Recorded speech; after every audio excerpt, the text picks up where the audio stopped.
offices? I believe that I served those offices with honor and dignity, with distinction. Those my records speak for itself. Honor, dignity, and distinction. In those 15 years, sir, were there complaints that you should relinquish those state offices because of allegations of gross misconduct? Not at all. Not at all. Let's come to the business at hand. Are you aware why we are here, sir? Have you read the motion against you? Yes, I have.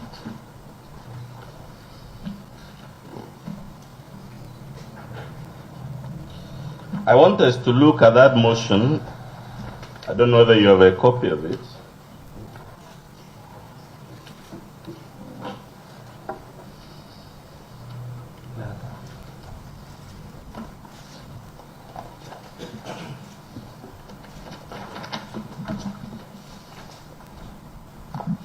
You have a copy of the motion, sir?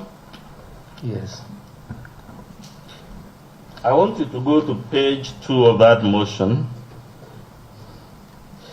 There is an allegation, Honorable Linturi, that you have grossly violated the Constitution, specifically Article 2, Article 10(1)(c). What is your response to that allegation? My response is that I have not. You are also accused in that ground, sir, at Roman 2. Now let's stick to Roman 1 first. Of failing, you acted as a state officer by implementing a public policy to approve the procurement of fake fertilizer. My question to you, do your duties as cabinet secretary extend to making public procurement approvals? No. As a matter of fact, we sat here yesterday and we kept asking for this approval. Have you been shown any approval that you supposedly made on public procurement? I'm still waiting for one. You're still waiting for one? Yeah, which hasn't come. Please confirm that your duties are described at paragraph 6 of your affidavit. Yes. Do those duties, as outlined there, extend to approving public procurement decisions? Not at all.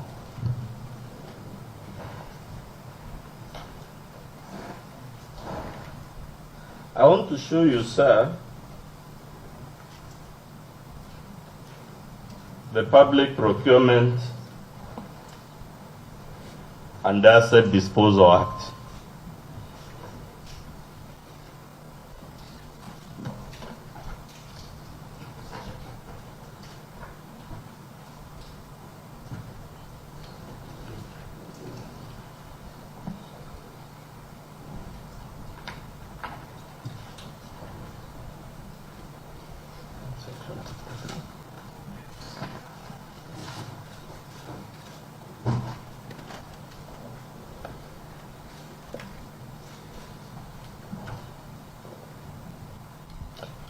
Can you read for us section 5(2), sir, of the Public Procurement and Asset Disposal Act? A provision of an act that provides for a person or body to approve any work or expenditure shall not be construed as giving that person or body any power with respect to the entire procurement proceedings. So let us assume for argument's sake, the Honorable Linturi, we know it is not proven, but we can assume it for argument's sake. if we assume for argument's sake that you indeed approved some procurement decision, would the section you just read justify imposing liability on you? No. No. I want to show you again section 69.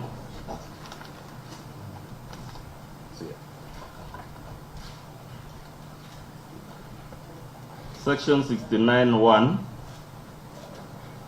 of the same law, which is, Honorable Chair, the Public Procurement and Asset Disposal Act. Can you read it to the committee?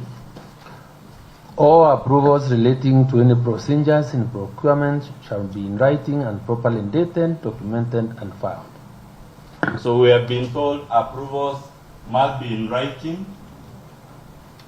dated, and filed. This accusation against you, which runs 10 times in this motion, have you been shown the writing through which you supposedly approved public procurement decisions? No. As a matter of fact, Honorable Cabinet Secretary, do Cabinet Secretaries approve matters relating to government operations in writing or orally? In writing. In writing. Would I be correct to say that is actually a constitution of command? Precisely. So we have a motion here accusing you 10 times, quote unquote, approving public procurement decisions. Have you seen any writing in Ali of that approval? I haven't. Have you seen any that is typed? None. Have you seen any in electronic version? None. None. So you will agree, therefore, whichever way we look at this matter, to the best of your knowledge, sir, has this allegation been made out? Has it been proved? It's not.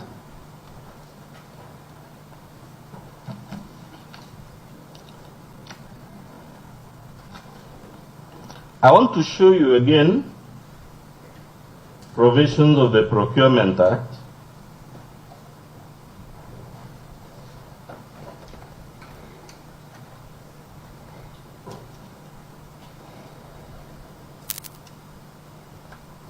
Honorable Chair, I'm about to refer to section 44 and 45.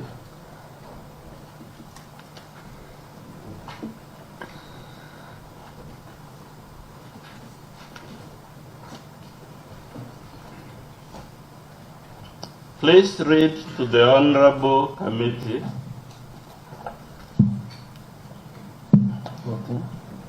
the heading for section 44. What is the title of that section of the Procurement Act? Responsibilities of the accounting officer. Responsibilities of the accounting Officer. Does that section, to the best of your knowledge, impose any responsibility on the Cabinet Secretaries? No. No. But can you read for us subsection 1, sir? An accounting officer of a public entity shall be primarily responsible for ensuring that the public entity complies with the Act.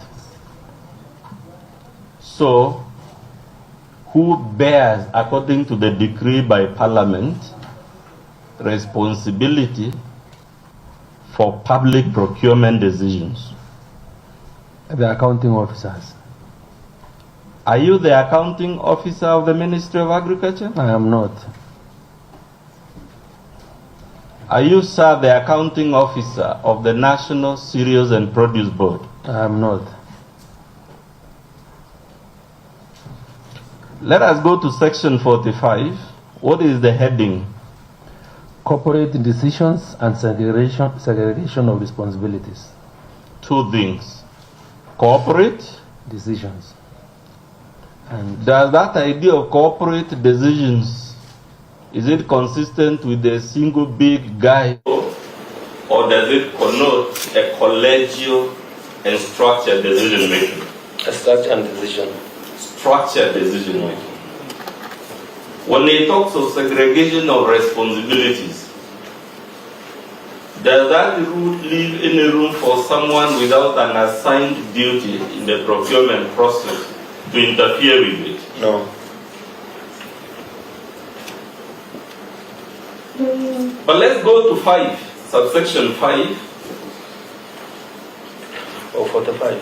Yes. What does it say, sir?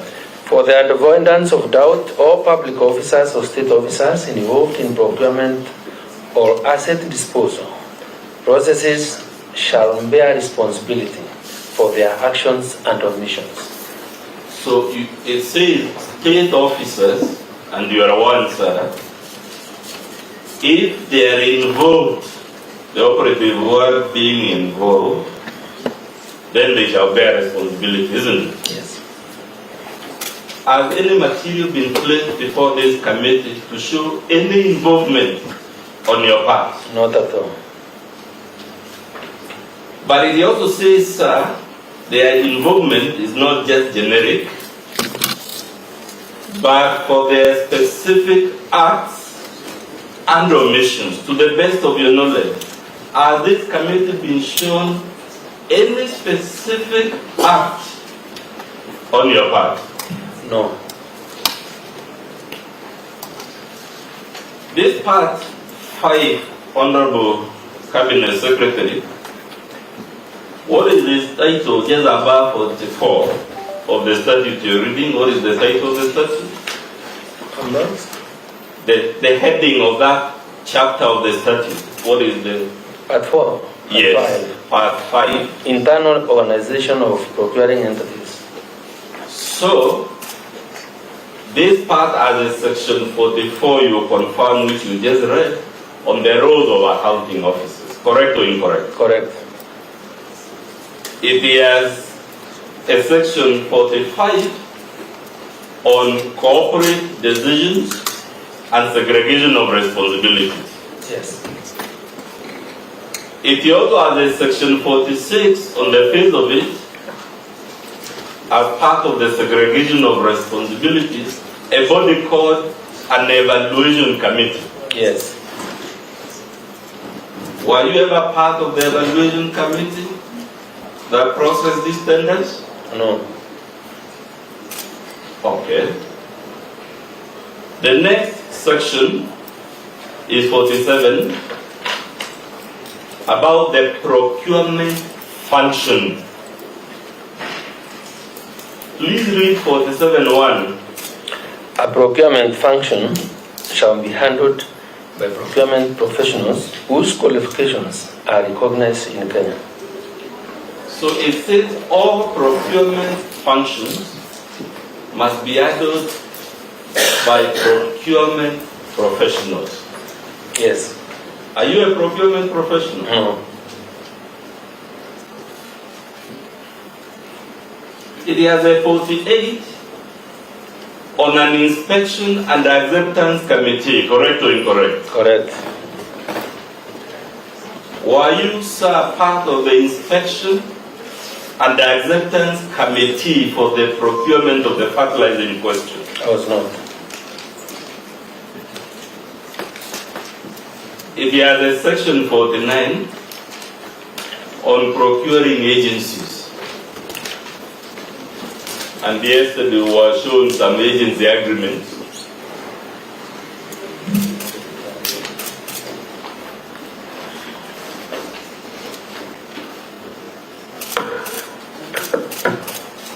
It talks of sector-specific procurement agencies.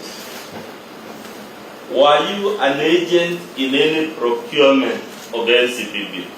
No. It talks of consortium buying. Were you involved in any aspect of consortium buying? No. So that we we don't spend too much time, Honorable Minister, we have this chapter that is heading at just the next section, which I haven't shown you, about transfer of responsibility. In that structure, those are not my words, corporate segregation of responsibilities. Do we have any role? We have seen evaluation committees, we've seen agents, we've seen accounting officers, and many other things. Have we seen, can we see anywhere in that chapter of the Procurement Act a role for the Cabinet Secretary? Not at all.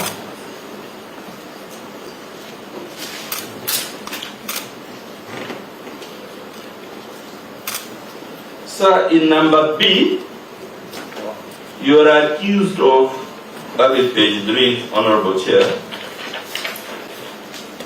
of gross violation of Article 46, and the words used through and through is that it appears, Honorable Linturi'S. The allegation is looking at you, the mover formed the impression. 1B, Roman 1.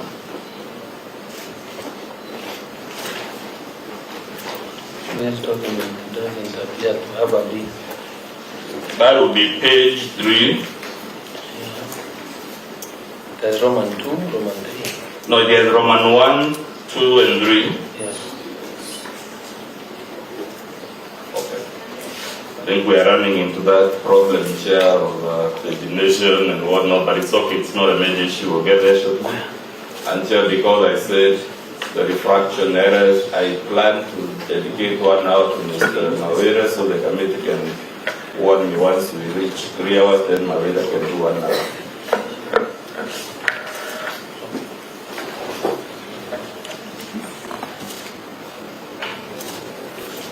Have you found it, Mheshimiwa? Yes. It is said there that it appears you have committed. And my question to you,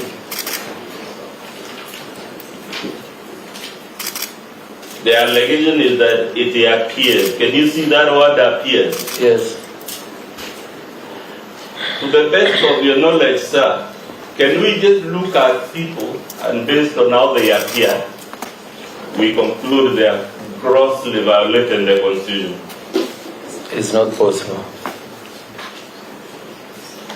If I look at you and I don't like your face, would that be a valid ground for saying it appears this person has committed a gross violation? No.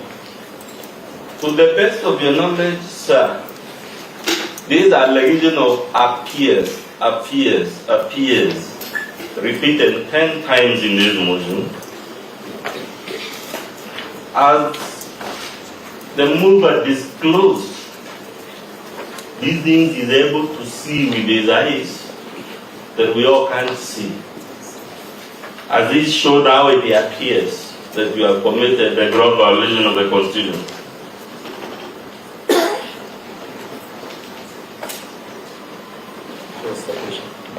I'll rephrase.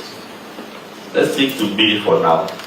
You are accused, sir, of violating consumer rights to the right of goods and services of reasonable quality and protection of their health, safety, and economic interests.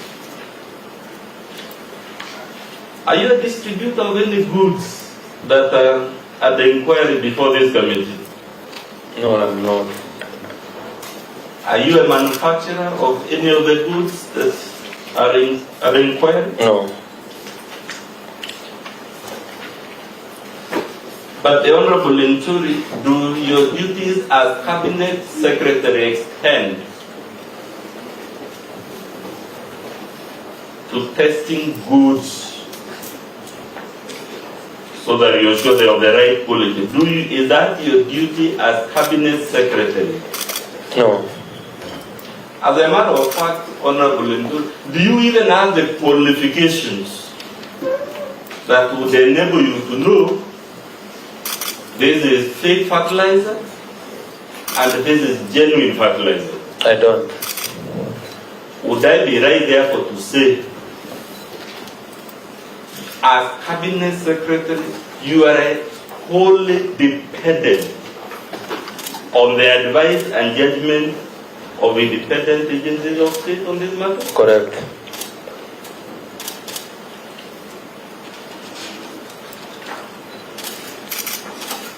In paragraph C, it says, sir, again you appear to have violated Article 73. What is your response?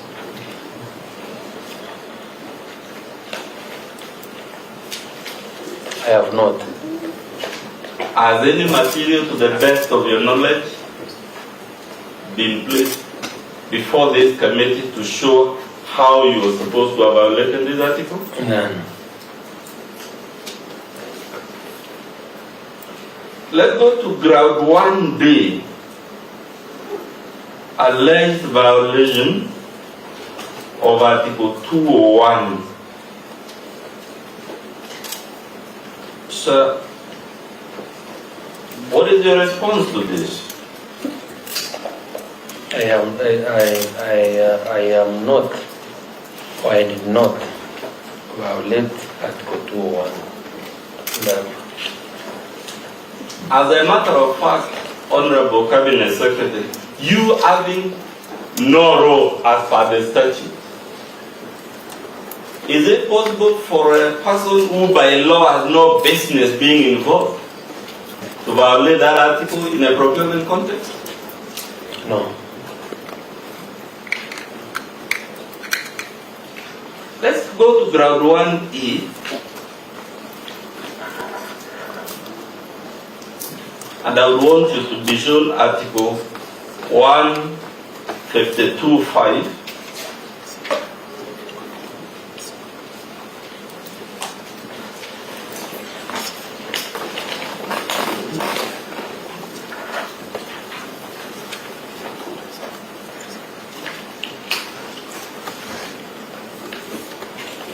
Can you read Article 152(5)(a)? Article 5, 1A reads as follows. The President may reassign a Cabinet Secretary, may dismiss a Cabinet Secretary. Do I continue to see? Yes. Shall dismiss a Cabinet Secretary if required to do so by a resolution adopted under clause 6 to 10. So at page 5 of the motion, ground number E, the allegation is that you have breached a constitutional provision that speaks to the powers of the President. What is your response to that, sir? It's very ridiculous, and that allegation can only be leveled against the President, and it is not possible for me to exercise presidential powers that I'm being alleged to have breached this section, this particular part of the Constitution. It is also alleged in the same allegation, sir, that you breached paragraph 6, 7, 8, 9, and 10 of the same article. Are those articles, let's assume for argument, Honorable Linturi'S, that you're as bad as you can possibly be. Would you be capable, even as the bad guy, of breaching those constitutional provisions? It's not possible. It is not possible. It is said, sir, that how you breach this constitutional provision, still on page 5, is that you send a communication to the Departmental Committee on Agriculture and Livestock, correct? Yes. To the best of your knowledge, has that committee completed its work? It hasn't. It hasn't. Is the mover of this motion a member of that committee? No, he isn't. Would you agree with me, sir, that only that committee by resolution can accuse you of misleading it? Correct.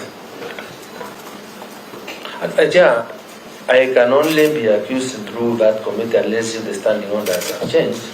But when I was here, the standing orders required the committee to table its report, debated by Parliament, adopted by Parliament, and that is when you can comfortably say Parliament has taken a position on a matter investigations, therefore I'm ratified by Parliament. So at this stage you can't. You can't. But it is also said this matter you are alleged to have lied with relates to GPC, the Atomite Industries. What is the date given of the agreement in question as per that motion? That the 1st of March 2022. Now, when you read Roman 1, it says that the cabinet secretary appears to have done this when you like. Were you the cabinet secretary on the 1st of March 2022? I was not. You were not. Yes. But you have also been accused of lying to that committee on agriculture that this product is a soil conditioner. Has the mover of this motion placed any material to show that that product was anything other than a soil conditioner? Is there any evidence before the committee to show that GPC, the automation, is not a soil conditioner? There isn't any evidence that has been tabled before the committee to the contrary. You have, again on Roman 2 of Ground Isa, you are accused of overseeing the implementation of the budgets of the NCPB. As the Cabinet Secretary for Agriculture, do your duties extend to overseeing the implementation of the budgets of the NCPB? No. Are you the controller of budgets, sir? No. And are you the accounting officer of the NCPB? I'm not. Are you the Auditor General? No. Let's go to allegation number 2.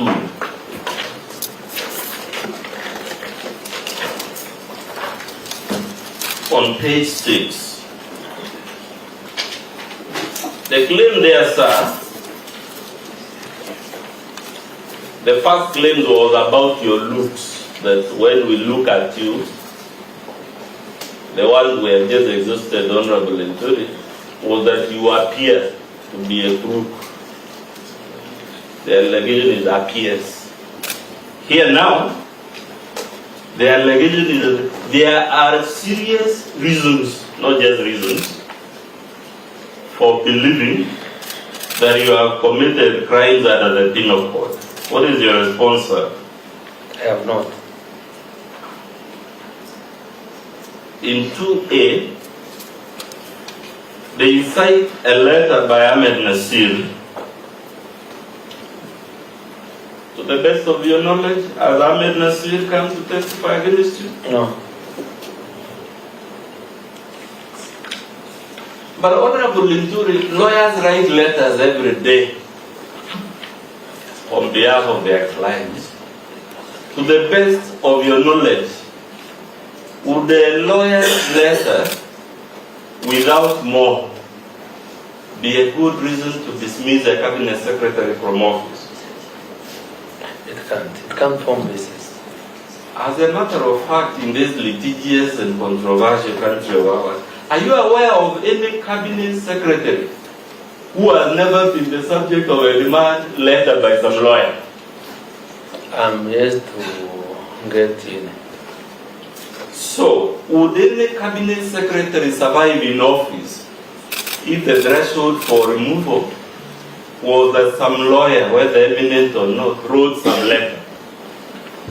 Not only cabinet secretaries, anybody holding public office will have a problem. They will never survive They will never if the test was some lawyer. Correct. Not even if the lawyer is very famous and eminent.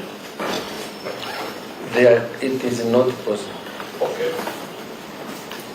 It can't be around. It is said, sir, that in this letter by Ahmed Nasir, you tried to intimidate a Mr. Davesh of Kel's Chemicals. To the best of your knowledge, we sat here yesterday. Have you seen any affidavit by Mr. Davesh of Kel's Chemicals swearing that you intimidated him? I haven't. Did he come to the committee to testify to these alleged threats? No. Unless he is the person the committee being asked for. Are you aware, sir, of anything that may have hindered Mr. Devesh from coming to this committee and say these things that his eminent lawyer says? No. You are also accused there on page 6, sir, of ordering the closure of factories. Do your duties as cabinet secretary extend to opening and closing factories? No. But as a matter of fact, the Honorable Linturi, you and I have read this motion and you know how many times. Have we seen any evidence of you closing a factory? No. Let's go to page 7.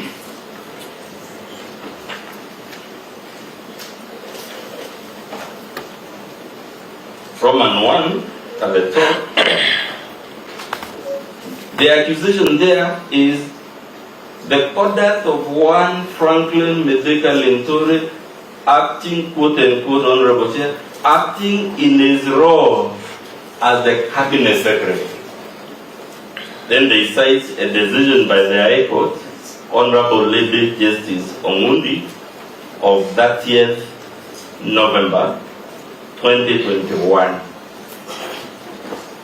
Were you the cabinet secretary for agriculture? Because the allegation is whatever you say to have done, you are doing it, quote unquote, acting in your role as the cabinet secretary.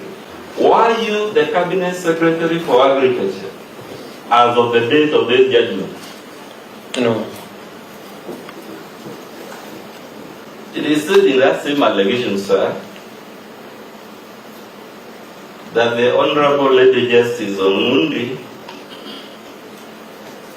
ruled against you on these family, criminal, civil, and commercial disputes. Is that correct?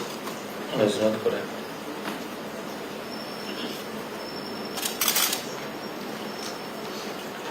Is this dispute, sir, one of those that were yesterday called love and affection disputes? This petition number E068, the subject of the ruling mentioned there. Unfortunately, it is. It is. And of course, we were told there were 32 others. Yes. What do you want to tell this tribunal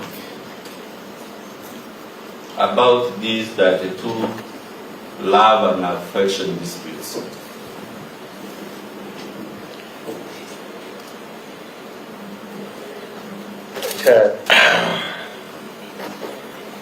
One thing is that I have a conscience, and I'm always very faithful to my conscience, and that is why I meant full disclosure without being prompted. even when I went before Committee of Parliament during my vetting, because I had nothing to hide, and I wanted the country to understand, to know Linturi and the kind of tribulations that he had to undergo to get to that position, or to get where we were at that time, so that in the future, even if they are brought out, then it's on record that I volunteered that information because there was nothing to hide, because there was a statement of fact that these cases were there. But most importantly, members of the committee, that all these cases revolve around parties or around an individual that unfortunately who are friends, and for whatever reason that may not even be very material, these proceedings, then that relationship will not hold, and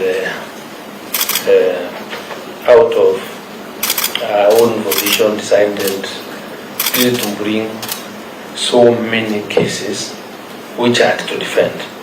And out of the few selected cases here, there is none that I lost.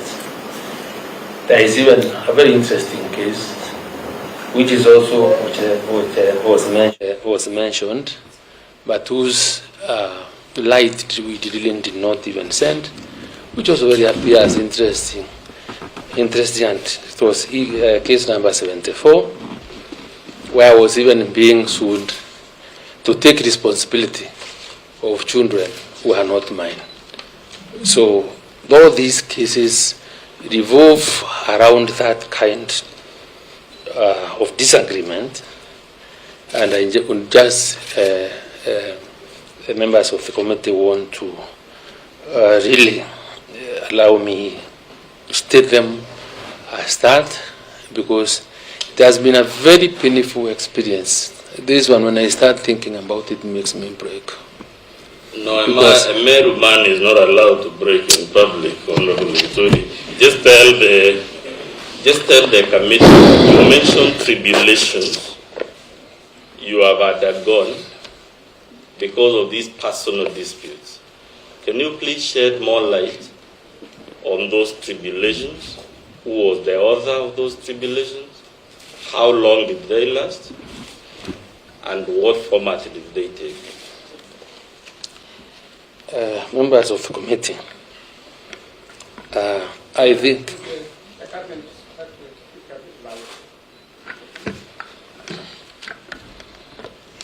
Wanna see us be a bit louder?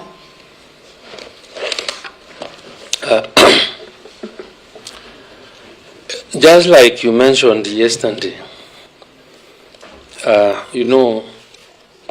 we had a 5-year or 6-year running battles with the former administration, and especially people that were believed to belong to a certain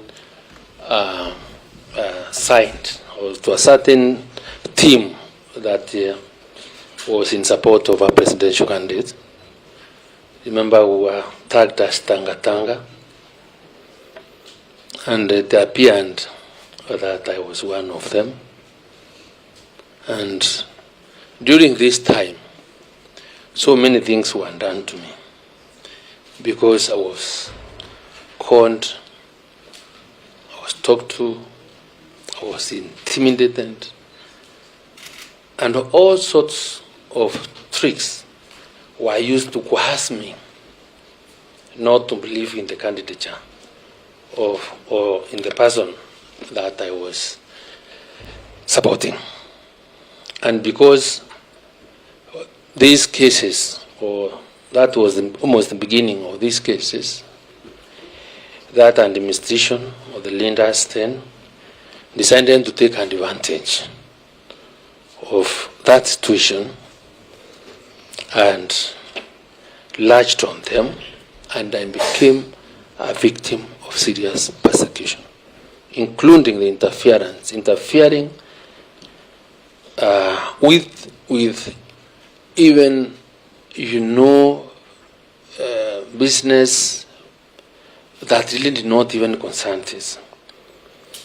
It was not a very easy period for me, and I think it's also common in knowledge, because I've been trained in the media forever, and people do not care whether you have a child.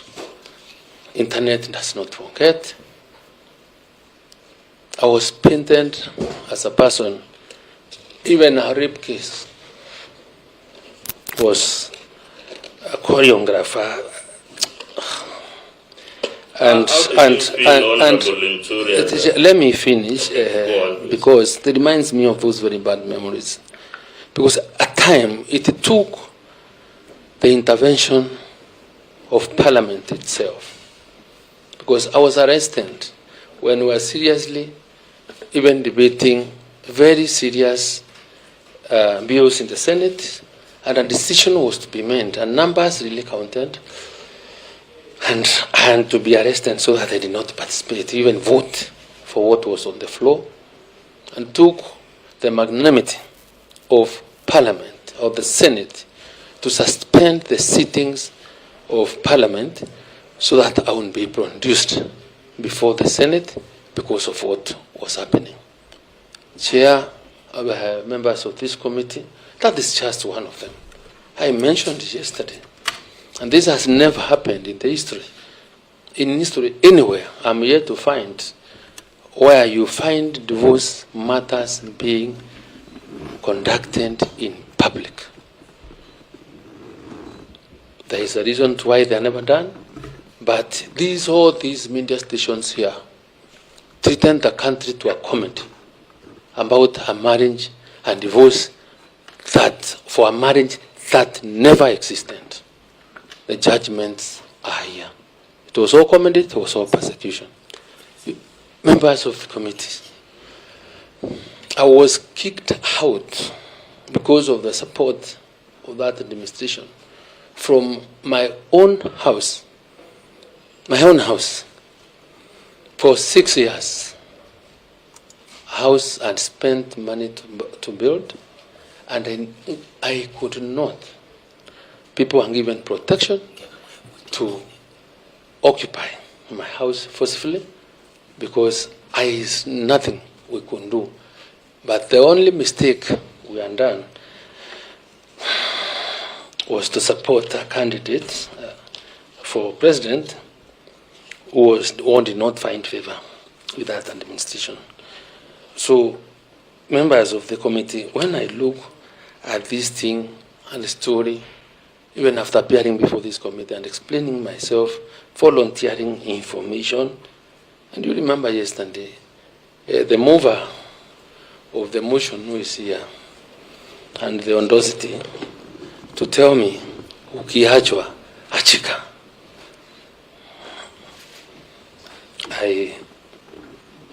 You know what that means, niachwe, niachike, but that should show you, Chair, and members of this committee, that this matter has not been that easy. I am not following up on anything, but the question I'm asking myself, or any other man here, or any other good lead here, because today people have relationships.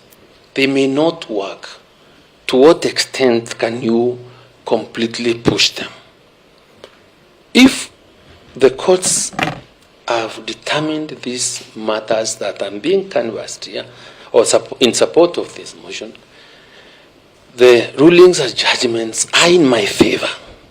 And considering the nature of these cases, the evidence, some of them getting this type of evidence, must tell you, you really need to be close to someone who knows about these cases, so that it becomes easy for you to look for any relevant material that can support you. So what I am saying, Chair, is that it is unfortunate, but because these issues have been raised here, I have to really mention them. It will not be my wish, because maybe probably my children are watching the father there. And it's a very trying moment. And some things we leave to God,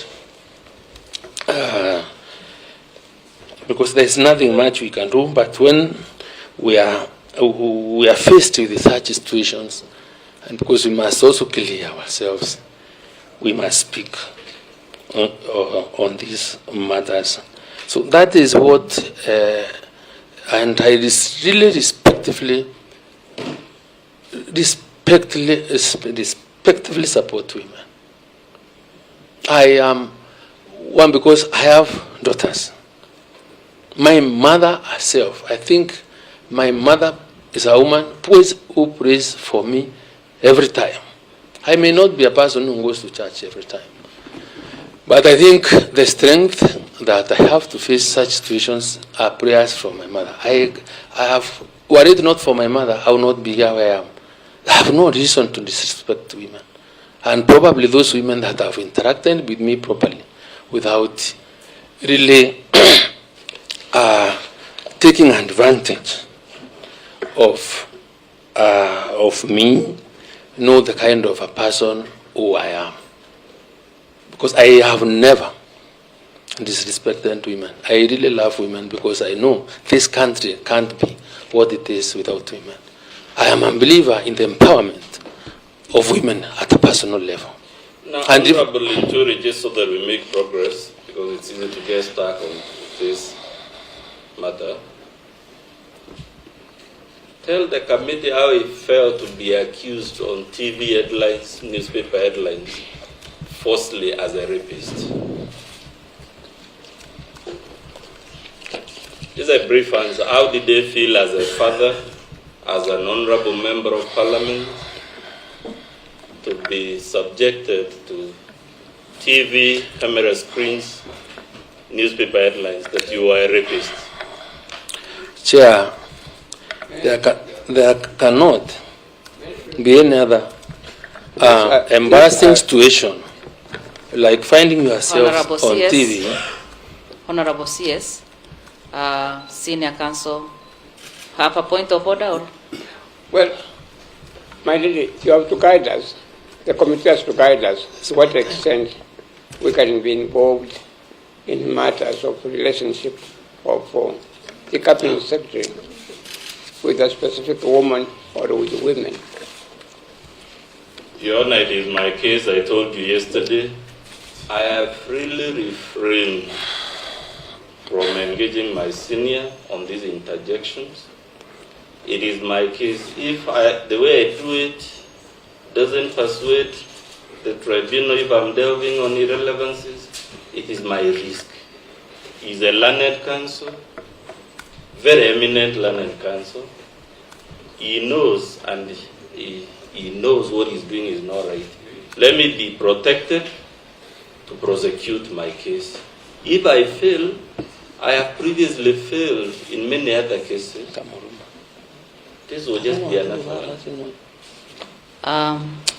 Thank you, Counsel. Senior Counsel, you know very well that the CS it is quite clear that under allegation number 2, I believe, Honorable Wamboka brought out that under his motion.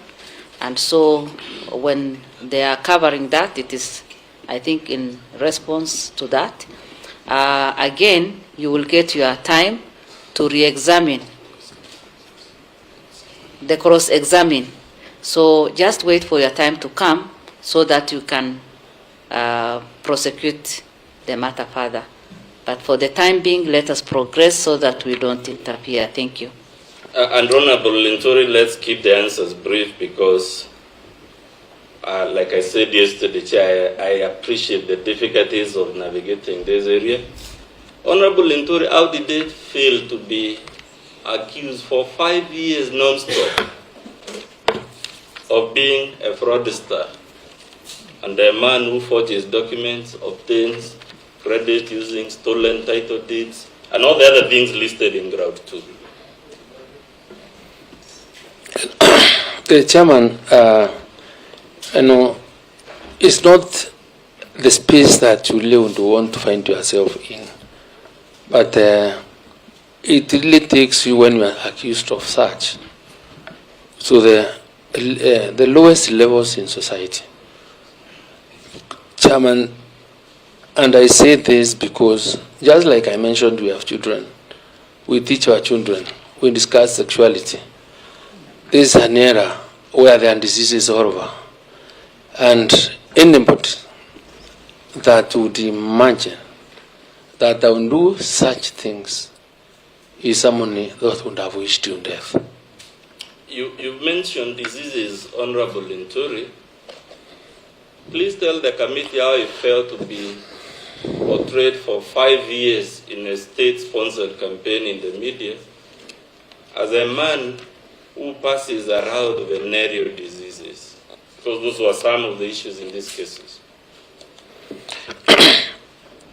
And just like I said, it feels very, very bad. It is really, really painful. How did it feel, Honorable Linturi, to be portrayed on newspapers, on TV stations, on radios for 5 years as a man walking around with fake academic papers? I also want to say it is very, very bad. It is wrong for anybody to do that. But I am really to ask for prayers and God's intervention to give me the energy and the courage to shut down. Otherwise, and I also thank God because and the prayers can never and the slightest of attack of pressure or any other kind of disease, because that would have brought me down. How did they feel, Linturi, for 5 years? Every possible opportunity on TV, on newspaper, whatever forum, being portrayed as a serial womanizer. Of course, it feels bad.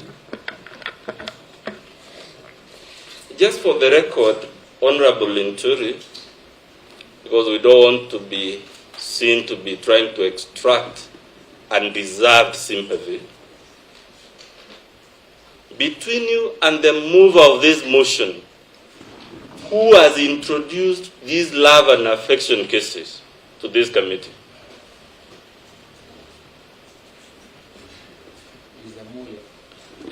You have to answer on the mic. Between you and the mover of the motion, who has brought these issues of love and affection to the committee? Is it you or is it the mover? It is the mover. Honorable Linturi is still back on that campaign. You told this committee that various judges and magistrates ruled in your favor in all of those allegations. Correct or incorrect? It's correct. They ruled in my favor. So my question, sir, did you see the media cover your vindication by various judges and magistrates with the same level of excitement and exaggeration they had used to cover the allegation? I want to say no, and there is even a testimony in today's papers of what transpired yesterday.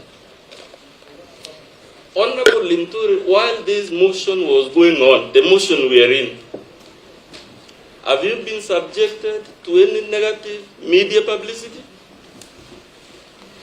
Quite a lot. I request at this time, Chair, we play video, I believe number what, Mawira? It must be number 3. The one, the bulletin by Citizen.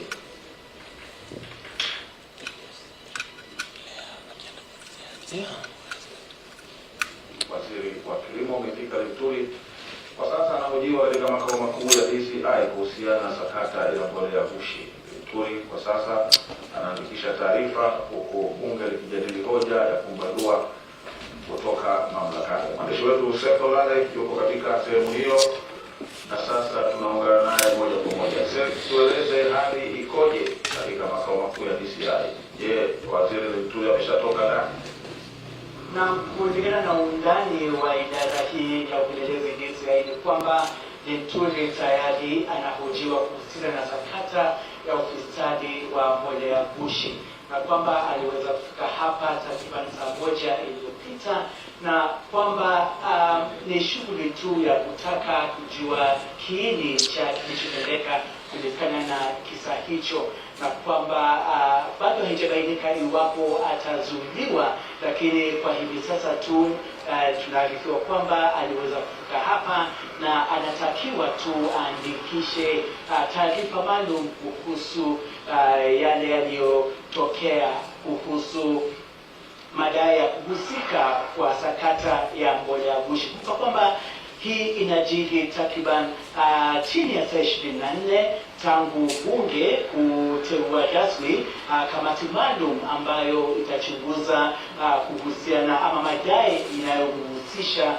waziri Mithika Linturi kwa sakata hiyo. Tayari kamati hiyo ambayo inaongozwa na mbunge na mojawapo ya wanachama 11 tayari imefanya kikao.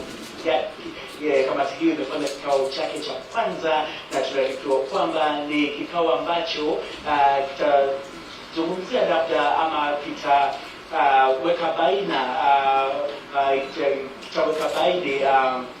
masuala kuhusu ratiba, jinsi wale ambao walihusishwa katika sakata hii. So, Honorable Linturi, to the best of your knowledge, we can stop it there so that we save on time. When was this broadcast made, Honorable Linturi, to the best of your knowledge? Last week. I don't remember whether you said this date. It's last week, either Wednesday or Thursday there. On the 2nd. On the 2nd, yes. That is the day this motion was being canvassed before the House. This broadcast says you have been arrested because of this matter now before the committee, and you are undergoing interrogation at the DCI. Were you arrested? I was not. I was not even summoned there. And the last time I went to DCI was those years that time. Would I be right to say, sir, this is the biggest media house in Kenya? Yes. Even the Star carried an online article. We'll come to the Star. Let's deal with this one for now. But Linturi, what do you say of this campaign? You have just taken us through a 5-year campaign of negative media publicity. What do you say of the fact that even when the matter is before this committee and parliament, the leading media house in the country is publishing fake news about you? It's part of the scheme. It's part of the scheme. Has this media house issued any retraction now that it is common knowledge this was fake news? Not at all. Have they even apologized to you? No. We are still on these love and affection things. I request we play the next video, which is number 4. For me, it's economic sabotage. Because if this farmer is not going to grow maize for the next 8 years, for the next 7 years, because of someone trying to get rich right now, putting some space and more urea, that is required by the soil. So should President William Ruto show Mithika Linturi the door? For me, I think the president should lead from the front on this particular issue, because fertilizer has been his running call, and us within UDA and Kenya Kwanza government have actually run behind, because we have seen the fruits. So will this be proper for the president to fire Mithika Linturi? He needs to take action, whatever action that is required of him. So, Honorable Linturi, who is the person speaking in that video? That's a member of Parliament for Undine, And who unfortunately was my friend. so, Honorable Linturi, is it coincidental this honorable member is making calls for your dismissal, and when the motion arrives before the House, It has 32 cases she has filed against you, and she has lost all of them. Is it a coincidence? It isn't. In fact, this is the move of the motion by proxy. She's the mover of the motion Yes. by proxy. But the Honorable Linturi, Presiding Chair. Yes, Honorable TJ. You know, it is very difficult to wade in this area without getting scratched. But let me advise Council that although these are facts and issues which you must work around, try to walk the thin balance. I'm guided. You and I always agree because you make perfect sense, no, so I'm guided. Just 1 minute.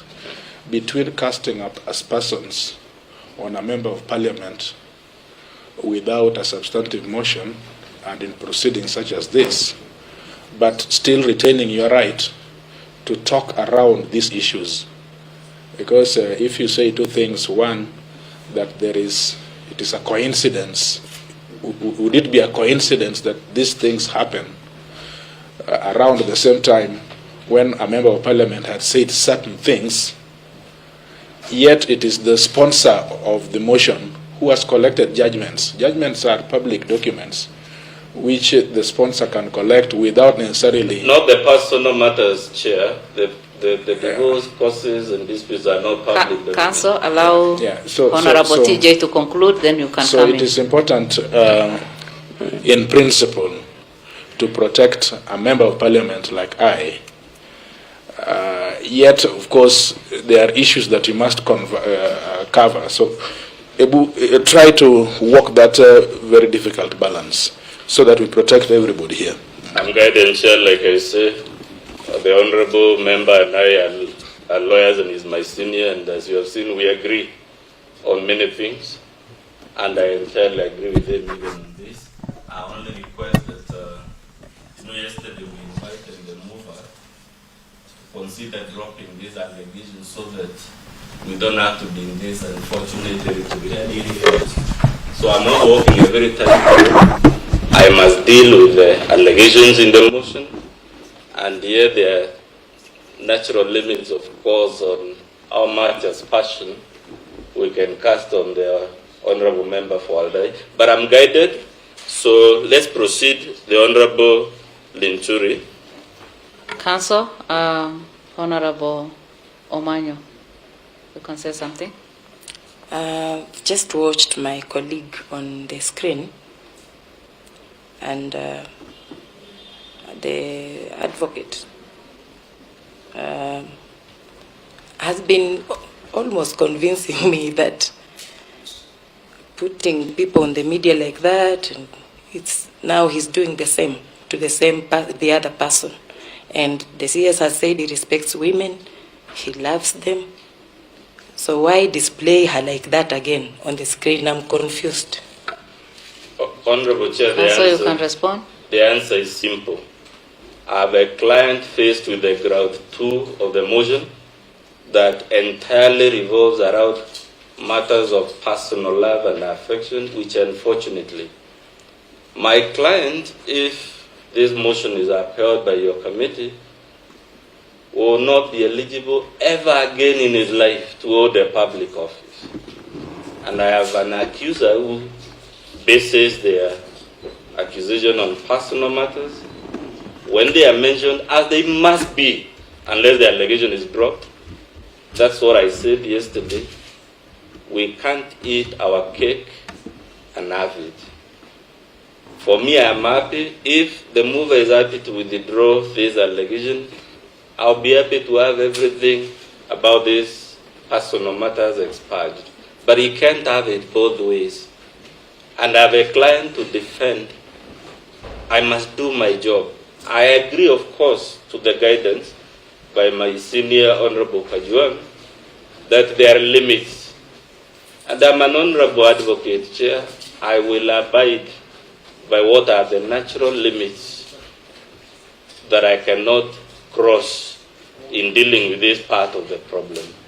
I too am a married man with a wife and children, so I appreciate. And I'm 43 years old, so I know what lines I cannot cross in prosecuting this, but I must represent my client. Chair.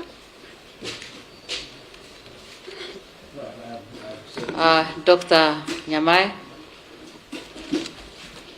Well, Chair, I know this is very sensitive, and Chair, again, I think we've run into the problem we had yesterday, discovered during the interjection the clock is not stopping, and I don't want to have again to come. Our team is alert, and they are taking note of that. Yes. well, Chair,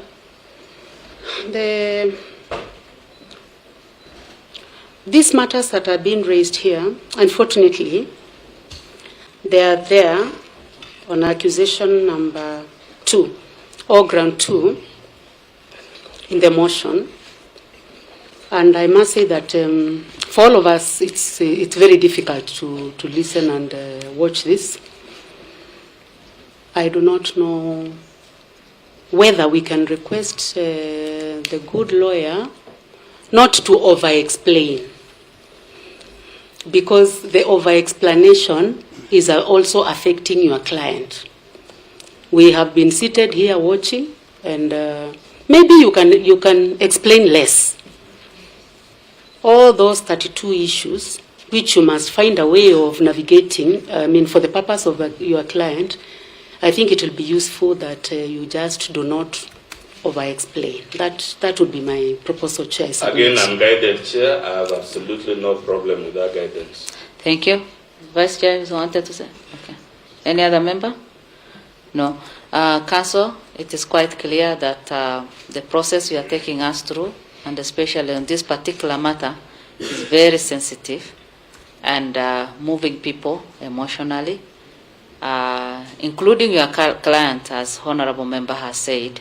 But we can't run away from it again because it is in the motion.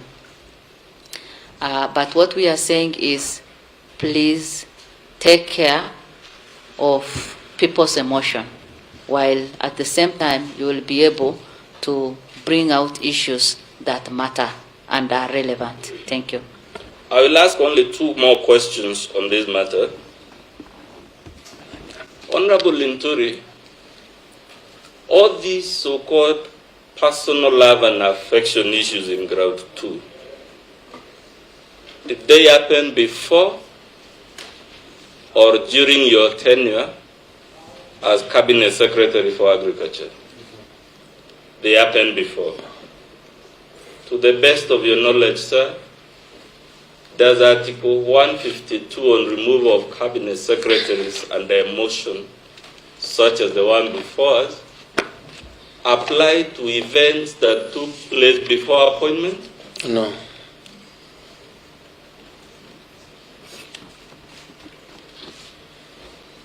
Last question on that area, Honorable Linturi.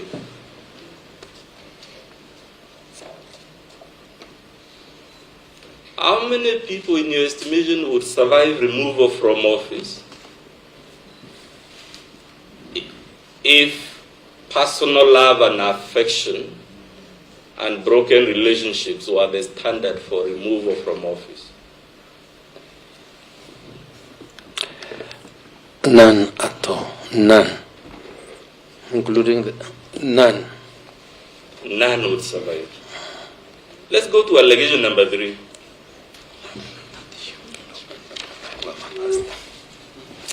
Luckily, Chair, we are past that difficult territory. That is on page 8, sir. You're accused of breaching the Leadership and Integrity Act. Can you see that allegation in paragraph 3A? Yes. It is said, sir, that the reason you are sought to be removed from office is that you are engaged in a public, operative word being public, a public spat with journalists. As the mover presented before this committee evidence of you being engaged in a public spat with journalists? No, he hasn't. In the type of world we live in, Honorable Linturi, would it be difficult to prove, quote unquote, public spat with journalists? No. Because the journalists would have recorded it anyway. That's what they do for a living, right? Yes. Has this committee been shown any recording of that public spat? We haven't seen any. But we are told the evidence of this is a press statement that was issued by Ms. Faith Odhiambo, President of the Law Society. Has that person sworn any witness statement before this committee? She hasn't sworn in. Did she come to testify in support of this motion? No. But the Honorable Linturi again, on a typical day in Kenya, how many press statements are issued against cabinet secretaries? So many. So how many cabinet secretaries will survive in office if a press statement issued by whoever person would be the threshold for removing a cabinet secretary from office? None will survive.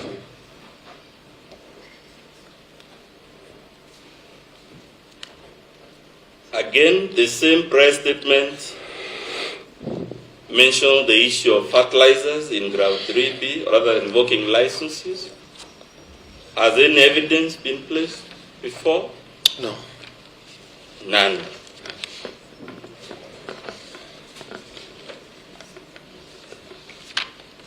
You were shown a number of letters yesterday. A number of letters authored by your permanent secretary.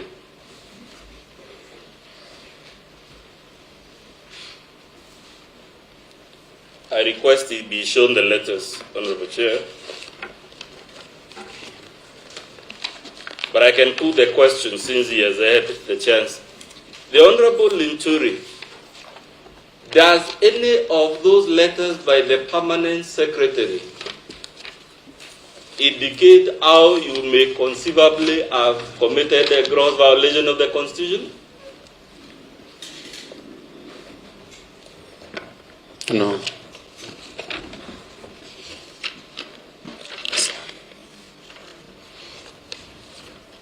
Does any of those letters have any bearing on any of the three allegations before this committee?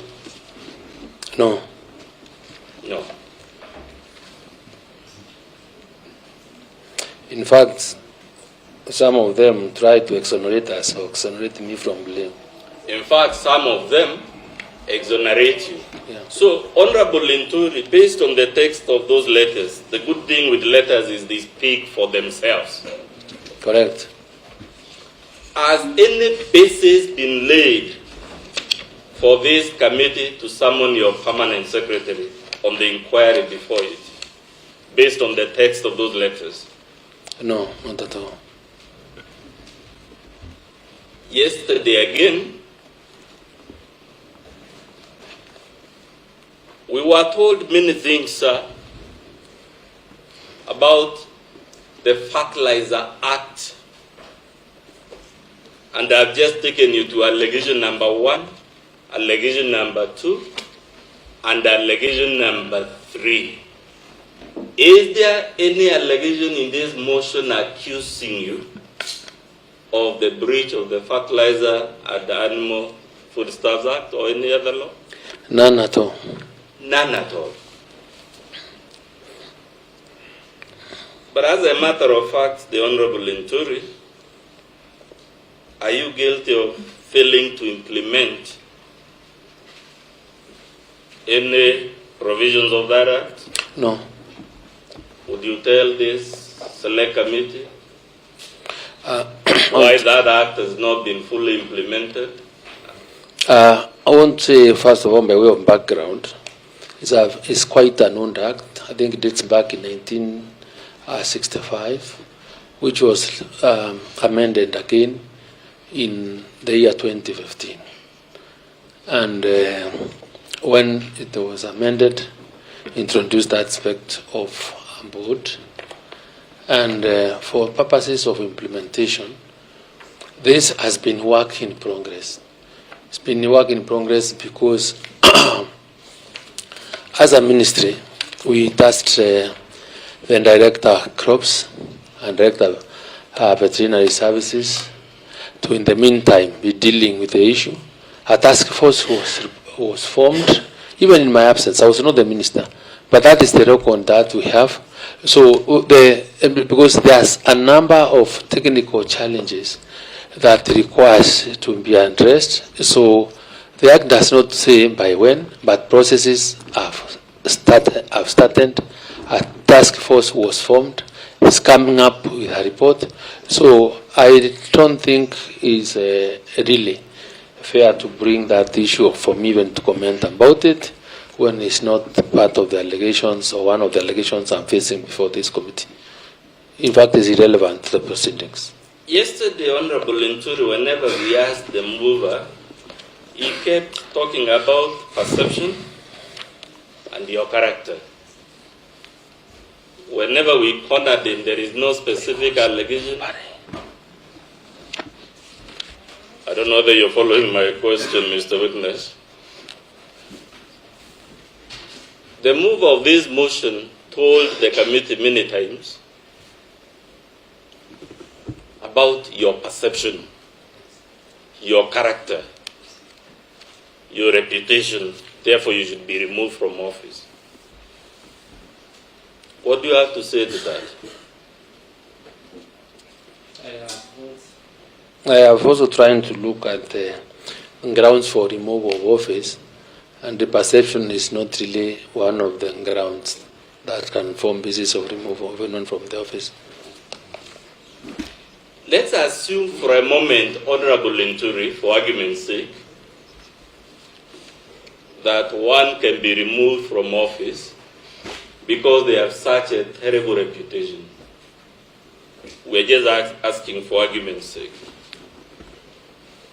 Assuming that were a ground, would it apply when that terrible reputation is a result of a 5-year state-sponsored negative campaign against you? No, it can't be.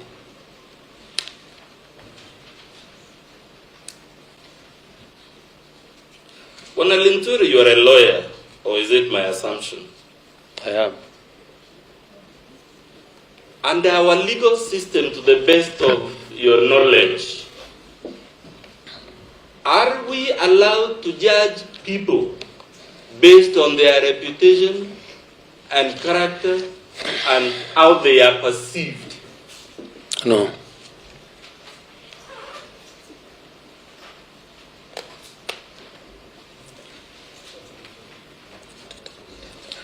Let's come to the testimony of Titus Kiprotich.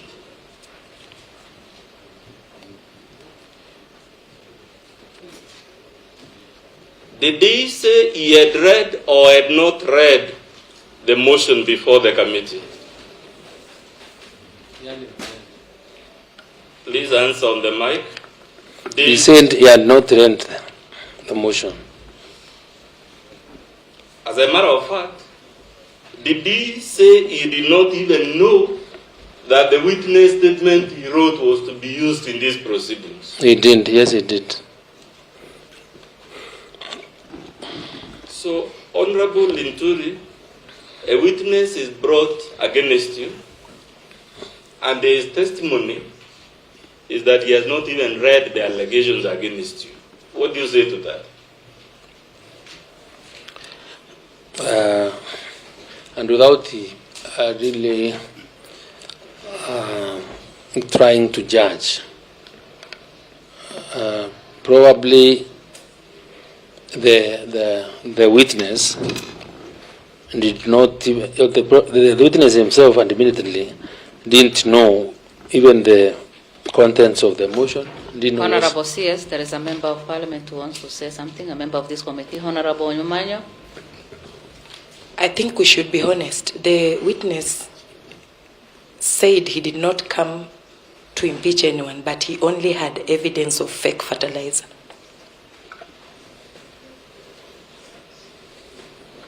Those are not my notes, Honorable Chair, and maybe your answer can confirm because it's a matter of record. Allow me to respond to Honorable Manyo.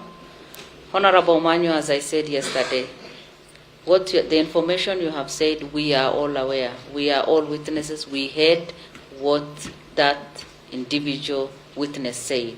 So please, sober up. I know you want to represent the people on the ground, but we are here as select committee. So take your role and listen. Thank you. Sir, one of the other testimony brought against you was by a Bernard Kuria Wajiko.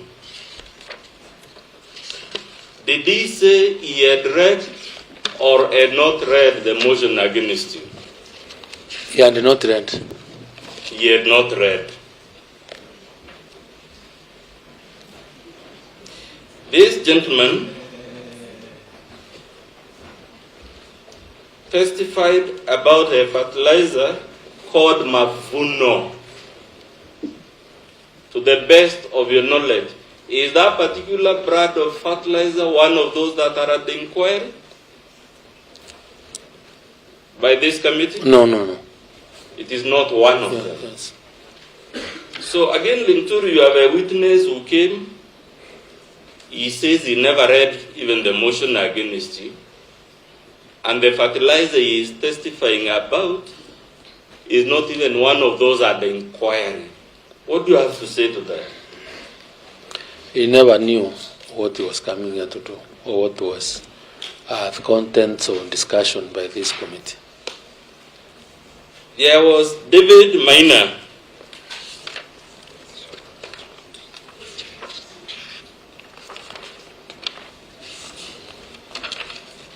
This is the gentleman from Africa who allegedly got a report from Africa and censored.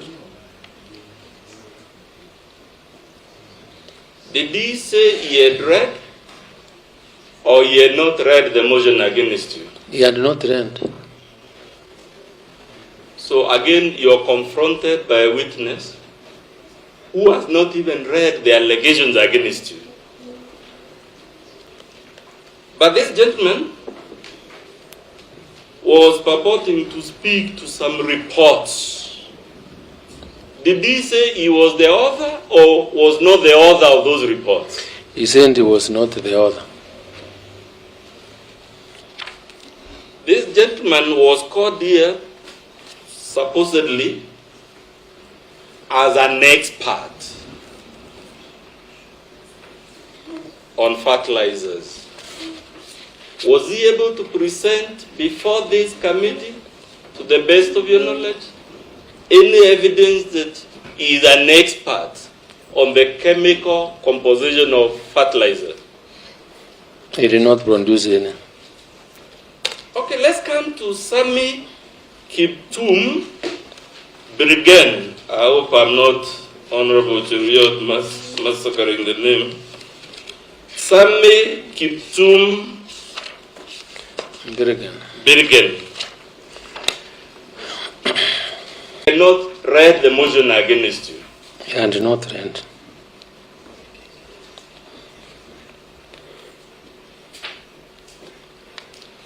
So again, Honorable Linturi, we have a witness coming here to persuade the select committee should be dismissed from office, but he has not even read the allegations against you.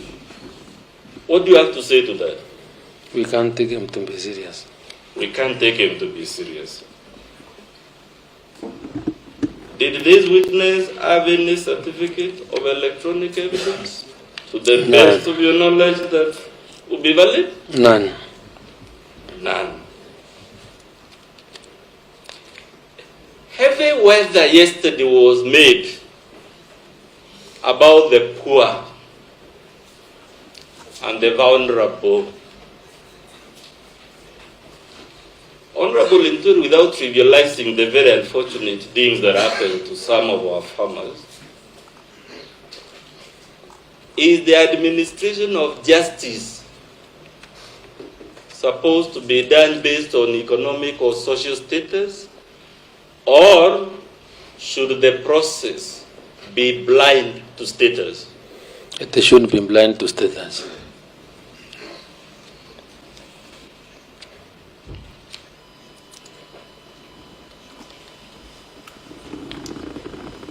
Let's come to the testimony of Hosea Kipketer Ruto.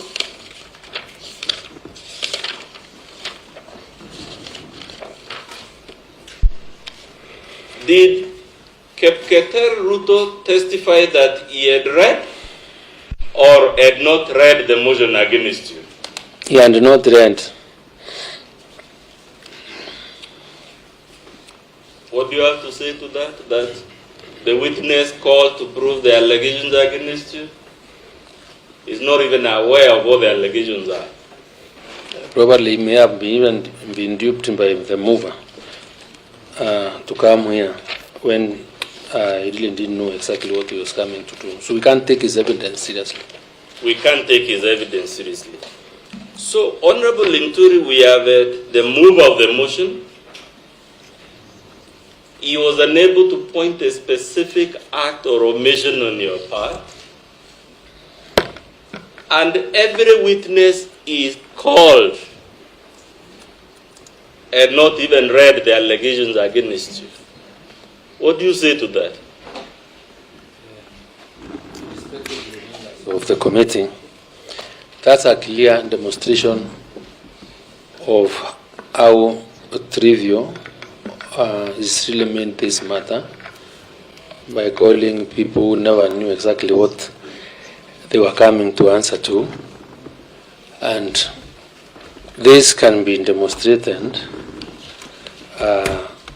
by his absence in these proceedings today, because, you know, the story that we had was about farmers' interests, the issues that we all and to listen to is presenting the country.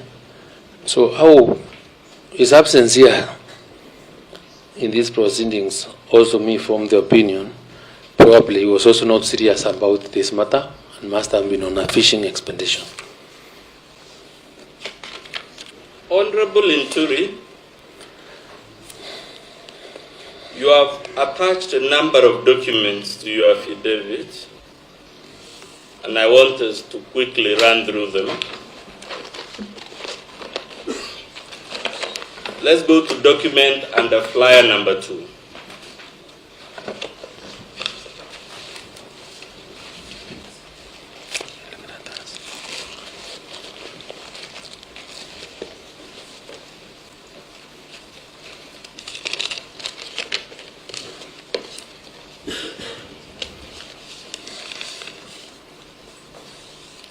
What is this document, Honorable Linturi?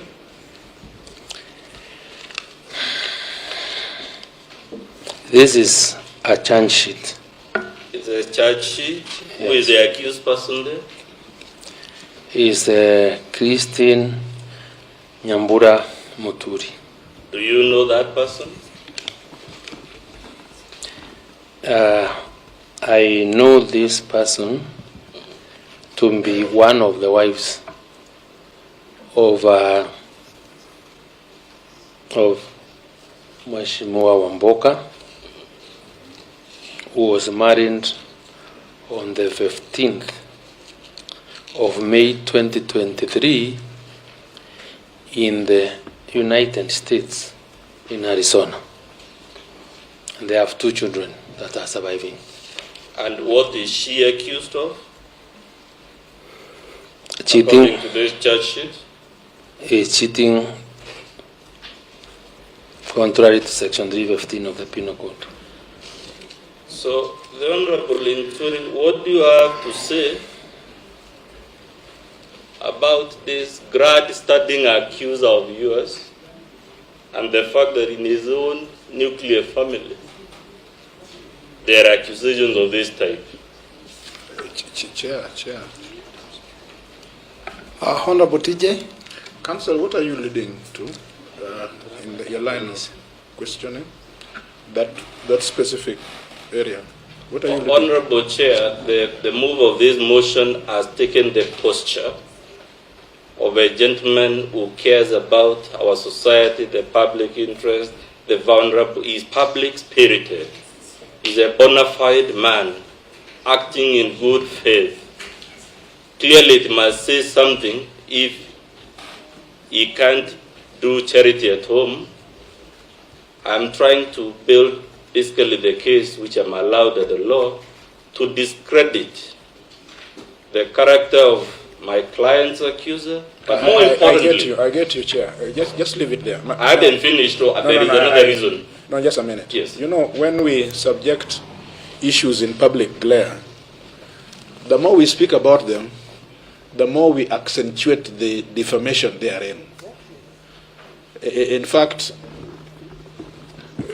just as the chair had guided you, you may think that you are vindicating and exonerating your client, but the more you project and trumpet them, the more you increase the readership, the audience, which therefore, just defamation. Again, I'm guided, Chair, like I said, I always agree with the issue, I want them to skip senior, I'm guided. No, the issue I want to drive at here, the charge sheet you have shown us is just a charge sheet. You know that there must be a conviction to carry the issues that you're talking about. And so if you don't have a conviction, would you be persuaded to leave that type of questioning for another day until there is... I'm guided, so we don't need to spend more time on it. Just to say I was not and accusation, over-accusation does not make anything right. You know, it really doesn't. Honorable Linturi, let's go to the document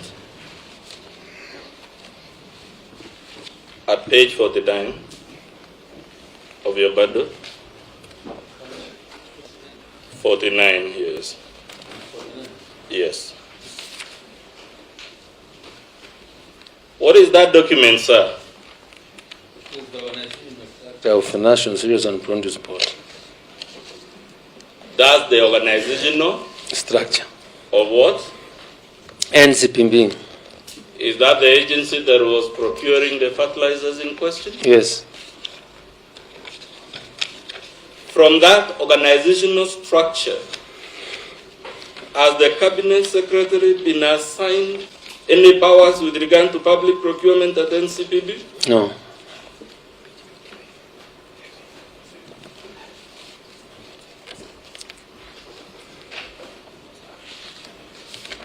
Let's go to the procurement department under that organizational structure at page 55 of the Bado,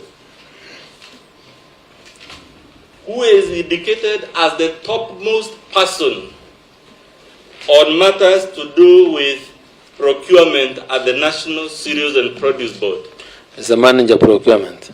Who is below them? The deputy manager. And there are, of course, several other people below them. Yes. Is the Cabinet Secretary indicated there as one of the people who have any duty or role or power on matters to do with procurement at NCPB? No.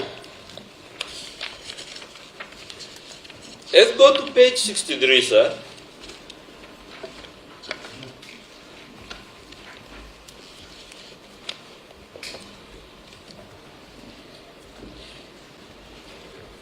What is that document? Is the application or invitation for tender, an advertisement to supply fertilizer. Who has issued that advert in the middle? The managing director, National Cereals and Produce Board. The managing director? Yeah. Are you the managing director of NCPB? No. Okay. Let's go to page 64. What is that document, sir? It's a clarification of the advert. It's a For the clarification of the advert. Who has signed it at page 65? The managing director, for managing director, I signed for the managing director. Is this your signature? No. But back to page 64. Can you read for the select committee the words that are highlighted there? Kindly note that the specifications published in the tender document was indicative. You are required to provide your specifications as per your formulation in line with the KEBS standards, upon which evaluation shall be based from both planting and top dressing fertilizers. So the request was for fertilizer that complies with KEBS standards. Yes. Is that consistent with the accusation repeated 10 times in the motion? It is not. That there was fake approval for procurement of fake fertilizer? Is it consistent or inconsistent? Inconsistent. Let's go to document number 3. What is that document, sir? This is a decision of the Public Procurement and Administrative Review Board. That is the court or tribunal that determines procurement disputes, isn't it? Yes. And who are the parties? Aon Kenya Insurance Brokers and Teachers Service Commission. Now, I want us to go to one of the issues this tribunal resolved in that matter. When is the date of this decision? The date is on page 105. 20th February 2015. It's like 9 years ago, right? Yes. So the matter we are discussing was settled 9 years ago. Correct or incorrect? Correct. Now let's go to page 94. Please read to the tribunal the parts of that decision that are highlighted, that is relevant to the inquiry before us.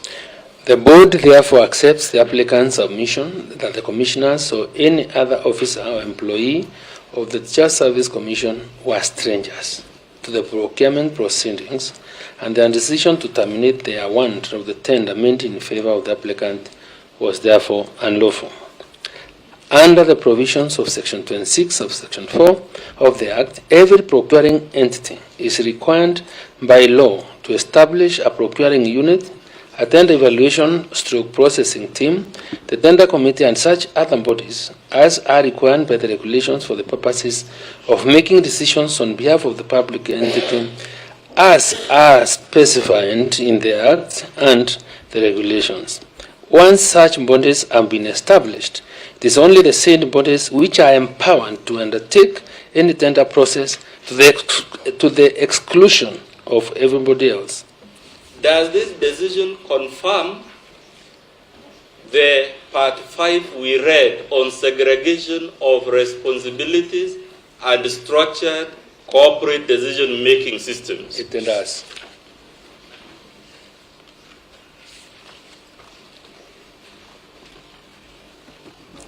Let us go to your document number 4, sir. What is that document? This is a survey report by the Central Bank of Kenya on the performance of the agriculture sector up to March 2024. Is the Central Bank of Kenya a semi-autonomous agency? It is. Under which ministry does it fall? Finance. It falls under Treasury. the Ministry of Finance. Would I be right, therefore, to say you have no capacity to influence reports of this agency in your capacity as Cabinet Secretary for Agriculture? You are right. Would you call this agency of the Republic of Kenya a respected or a non-respected public agency? Very respected. Very highly respected. Would I be right, sir, to say this institution is respected not just locally but globally? Yes. Let's go to this report, or survey report they wrote, page 110 of your Badu.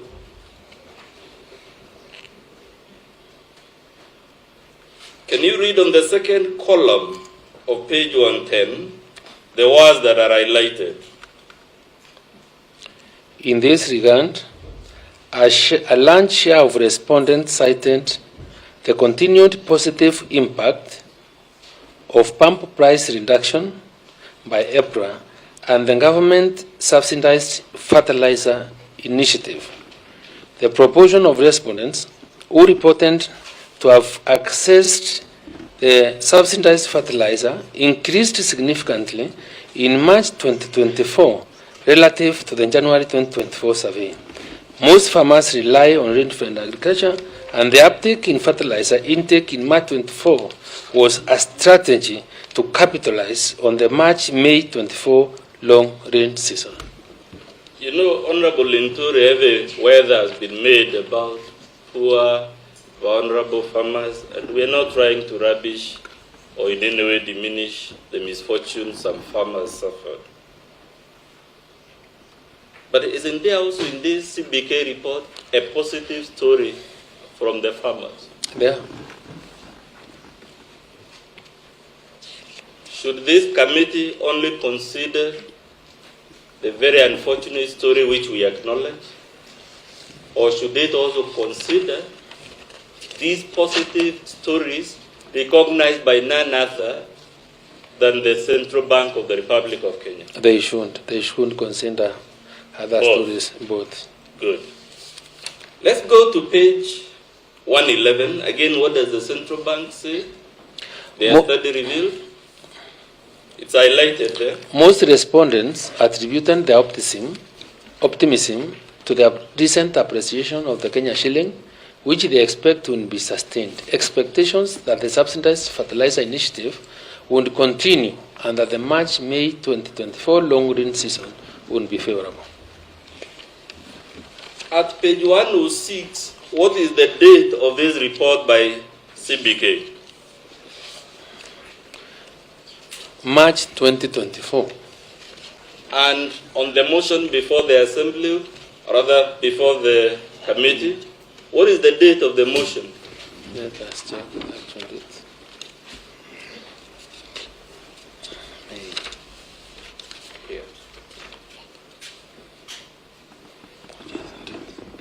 On what date was the notice of the motion before us given? 24th April.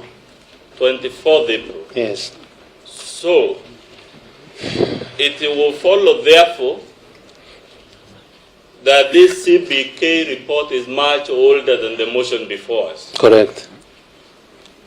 It must also, therefore, follow that this CBK report cannot have been authored with this motion in mind. It cannot.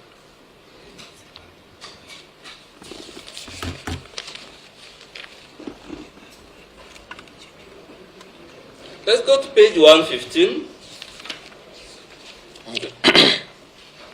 Several farmers indicated that proper timing in issuance of subsidized fertilizer and the quality of fertilizer assessed were important factors that support increased acreage.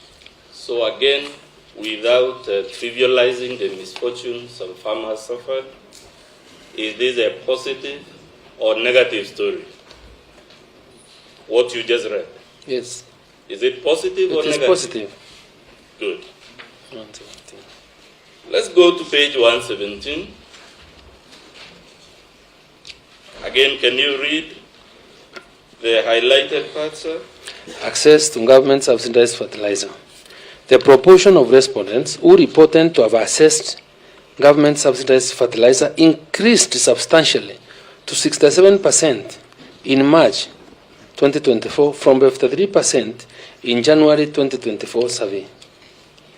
An increase of 67%. Yeah.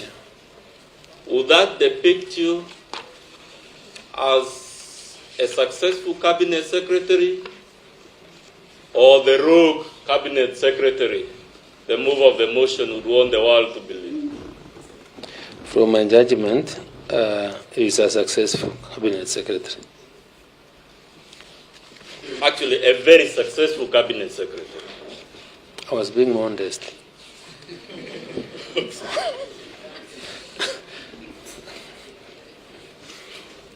Let's go to 121, page 121 of this document. Again, what does the Central Bank of the Republic of Kenya say?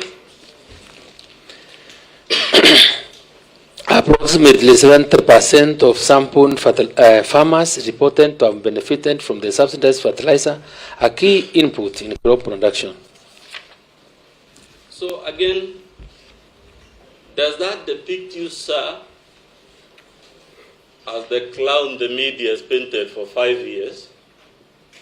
Or does it depict you as actually a competent and consummate Cabinet Secretary? Contrary to what the media has, or picture that the media has created over years, this depicts me as hard-working and competent Cabinet Secretary. As a matter of fact, Honorable Linturi, how were you ranked when you were MP for South Igembe?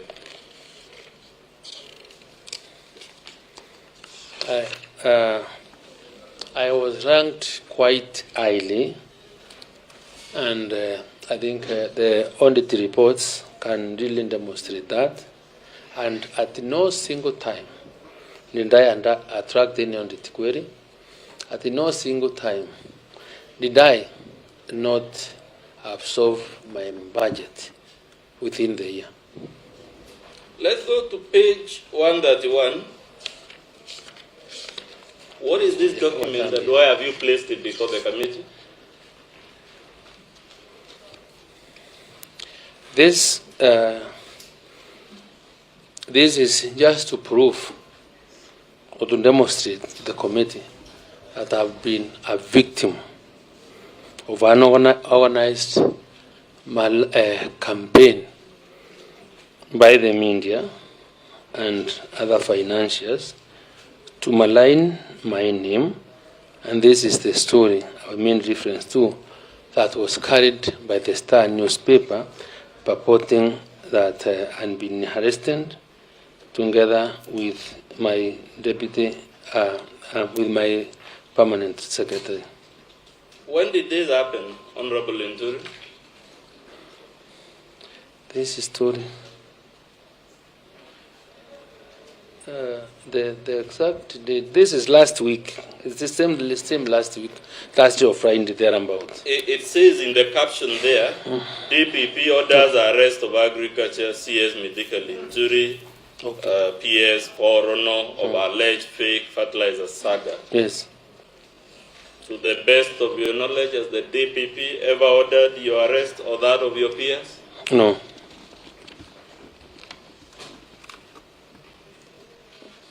Has the Star ever apologized to you or to the peers for this fake news?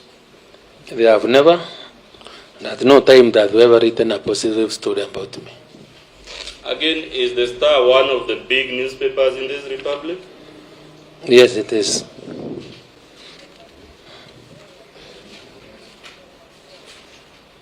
Let's go to the document at page 132. What is that document, sir? This is a decision of the Supreme Court of Kenya on the Mike Mbuvi Sonko case. Yes. Now, I want you to take the committee to page 189 of the Bedou, paragraph 149 of that decision. Page 189, paragraph 149. Do I continue? Please read paragraph 149. As to the standard of proof in impeachment charges, the Court of Appeal, in its judgment in Martin Nyaga Wambora and 3 others versus the Speaker of the Senate and 6 others, Civil Appeal number 21 of 2014, found that to impeach a governor requires a high threshold, but that standard is neither beyond reasonable doubt nor on a balance of probability. Noting that the threshold for removal of a governor involves gross violation of the Constitution, we hold that the standard of proof required for removal of governor is above a balance of probability, but below reasonable doubt. To the best of your knowledge, sir, would this standard of proof be met when all the witnesses said they are not even aware what you are accused of? It will not be met.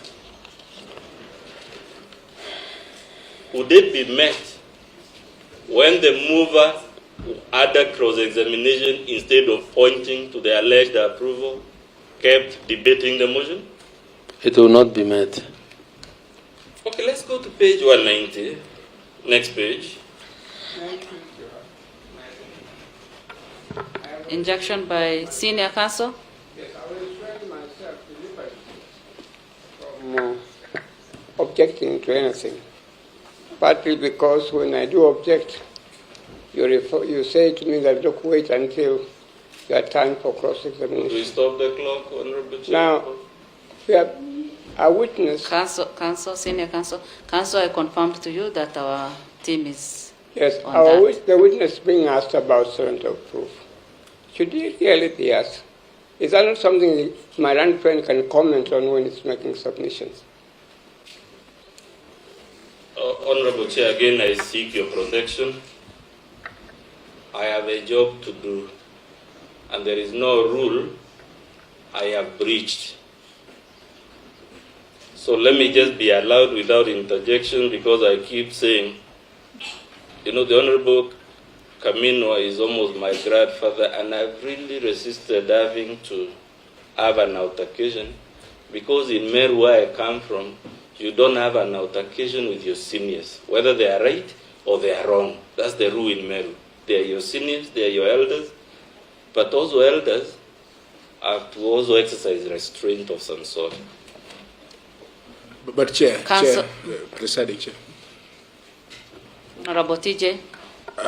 I think that is the precise reason why you should accept wisdom from your grandfather on issues of law. Whereas He is not just my grandfather, he's a partisan player, because he has a client he's representing, and I represent the adversary. If it were just an exchange between a grandfather and grandson, on this one, he is a partisan counsel, just like I'm partisan counsel, and that's why I'm saying, why can't I just be allowed but to just do my listen job? to me. The wisdom from the patriarch is that you need not cross-examine or lead evidence on opinion on law, because your client that is not here to lead evidence on value judgment on law. We will see them in submissions. You will make submissions on them, and whereas it is very appropriate for you to bring them to our attention, we also want to save time. And so things which will come before us as submissions and judgments which we can make decisions on, you probably can save time. I think that's Fair the wisdom. enough, Chair. That's Like the I wisdom was, from from the old man. Today I'm not in any quarrelsome mood, and like I've told you, I also always usually agree with my senior on the other side, so let's move on. Chair, if you allow me, yesterday, not anyone else other than the Vice Chair did mention that this matter is more of a political process. And being or having been in politics for some time, and being tried in the public court, and there is also need, and that is why these proceedings are not in camera, for me to also get an opportunity when an opportunity arises to respond to the story that the public has been given. And it is true, whatever happened here yesterday was clearly playing to the gallery. Without that opportunity to explain to the public, I think prejudices me when it comes to issues of how we relate with my colleagues out there, with the public out there, because of our name protect. Council, proceed. Honorable Linturi, let's go to the document number 10 at page 252 of your budget. Please, can you explain to the Honorable Select Committee what this document is and why you have placed it before the committee? This is a letter addressed to me by the DCI in regard to a number of complaints that they were investigating. Reference was made in the motion in regard to my imminent arrest by DCI, and this matter or this letter explains that the cases that were being referred to are cases that were investigated by the DCI. The referral was forwarded to the DPP, and the DPP directed that the files be closed and with no further action.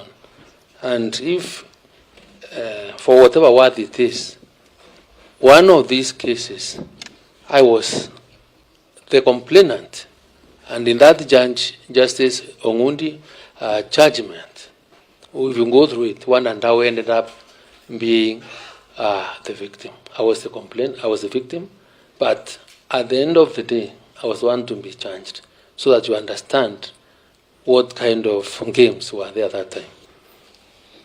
So, Honorable Linturi, we have a motion before this committee that says there are serious reasons for believing you have committed a crime, and we have a letter from DCI confirming that those matters were closed. What is your comment?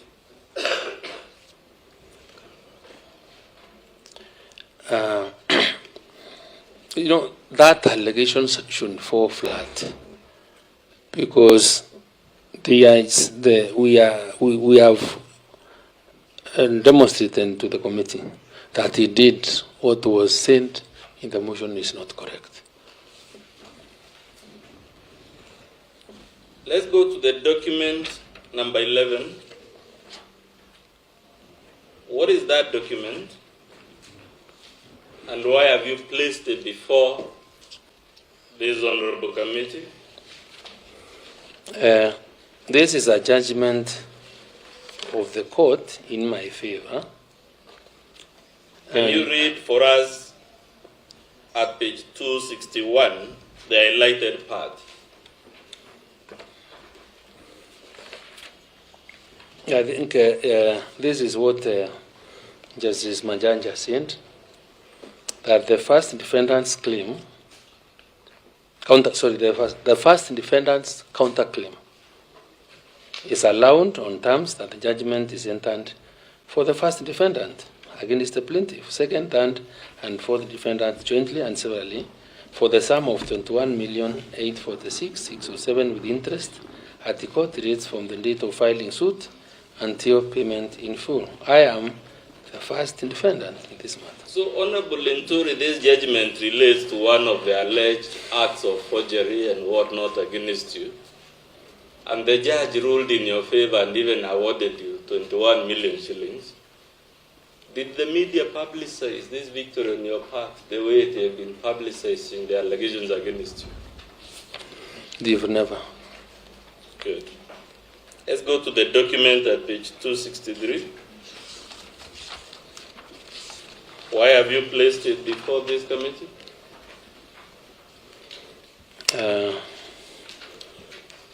This is also a ruling in my favor on a matter that revolves the occupation and ownership of my house in Runda. Again, Honorable Linturi, 5 years of negative media publicity about the other house. The court has ruled in your favor. Did the media publicize this victory on your part? They can't. So the public is still stuck with the image that there was a claim about your house, but they are never told the other side when you win. They are happy to do that.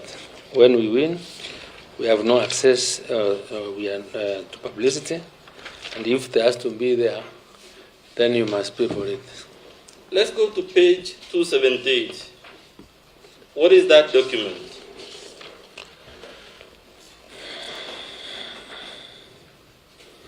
This is also another. There's a judge. There's an order from the Court of Appeal. How many judges of the Court of Appeal have made that order? There are three. Three judges of the Court of Appeal issued an order in your favor. Yes. Did the media publicize this victory? They did not. So again, the public is left with the image of Linturi, the bad guy. Never mind, the Court of Appeal has vindicated him. Yes. Let's go to the document at page 287. What is it and why have you placed it here?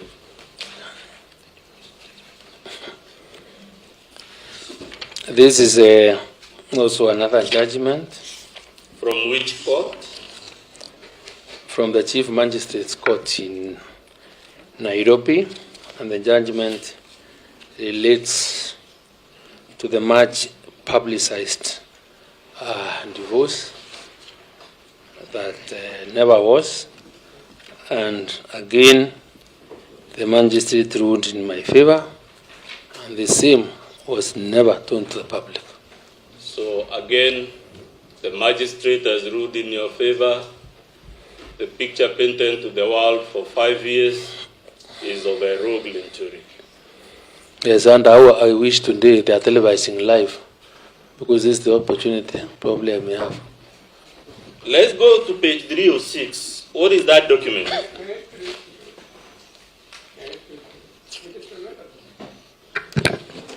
The issue we have here is of fake fertilizer. We are spending a lot of time on love matters. We are spending a lot of time on media. Can you give some guidance really of how we Honorable Chair, let them withdraw ground number 2. Our work will be very easy. They can have it both ways. Chair. Thank you. Honorable Malulu. I would like you to restrain our senior counsel, because they are the ones who raised these issues. You can see even the client is pleading that he should also have time for this to be clarified, because yesterday when they were prosecuting this, it was also on the media, live. So when it comes to him now responding, why does he want him not to respond? Okay, you have made your point, Honorable Member. Honorable Jane, then Chair. Honorable Manyo. Thank you, Chair.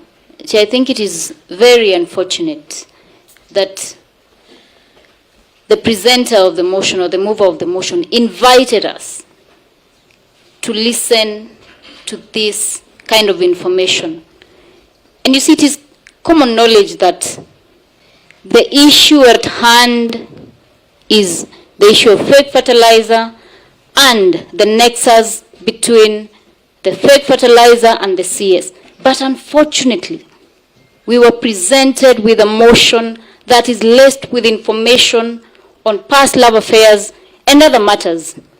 And as unfortunate as it is, we were invited to that information, and unfortunately the parties have to deal with it. Thank you, Honorable Manyo. Thank you, Madam Chair. Although we are listening to the CS side, the person being mentioned is not here to defend herself. That's why we are finding it difficult. We cannot listen to one side of the spectrum, and the other side of the spectrum is nowhere. So if we must dwell on this matter, and it's very important, then let Lady Honorable Mary Ann, the ex of the CS, come to defend herself. Otherwise, we are just listening to rhetorics. Thank you, Honorable Omanyo. You have made your point. Honorable. Thank you very much, Madam Chairperson. And unfortunately, what we are dealing with, as far as this testimony is concerned, are court cases. Those court cases were introduced by the mover of the motion. So surely the respondent has every right to comment on each of those cases. When the mover introduced the cases, sorry about that. Hey, don't say that. This is a serious matter. Sorry. Bedroom affairs. This is very serious. This is bedroom affairs. All right, I think the mic is loud enough and you don't have to see me anyway. Honorable Chairperson, the mover of the motion introduced the cases, and the comments we are getting are in respect of each of the cases cited in the motion. So two things we have to say. Number one, the respondent surely has a right to respond to the cases that were put before us. That is number one. Number two, it is very important also to recast that where a witness is actually a lawyer or an advocate, issues of law and opinion can actually be put to him, because that is what our rules provide. So I do not think the council is going out of the way to try and get these cases recited and commented on, because they are part and parcel of the facts in issue before us. Honorable Yusuf. Madam Chair, I'm not a lawyer and I can't argue on the point of law. But if my mind serves me very well, yesterday we restrained Honorable Wamboga not to comment about this issue. It was a debate in this committee. I never wanted to argue about this issue. We want the honorable members, yes, and his lawyer to restrain themselves on this issue. The way we have reprimanded yesterday, Honorable Wamboka, to restrain himself. Thank you. Chair. Thank you. Honorable Tandaza. Thank you, Chair. I think the process was very clear that the mover actually prosecuted his case based on what he had presented before this committee and before Parliament. And the Mheshimiwa, the CS, also put his replying affidavit in the same manner that he is holding and is being questioned or is being led through by his counsel. So I don't see anything wrong. For as long as the counsel is taking him through his affidavits, which were filed and we have them, then he should rightly proceed, unless he is asking questions beyond what is in those replying affidavits. Thank you, Chair. I think members have made their points. Honorable Omanyo, you have severally pleaded with us that we invite Marianne, that we will deal with it at our own level later, so that as a select committee, then we can give you our response. The other thing is about the proceedings. Yesterday, we did not stop the mover from presenting his case.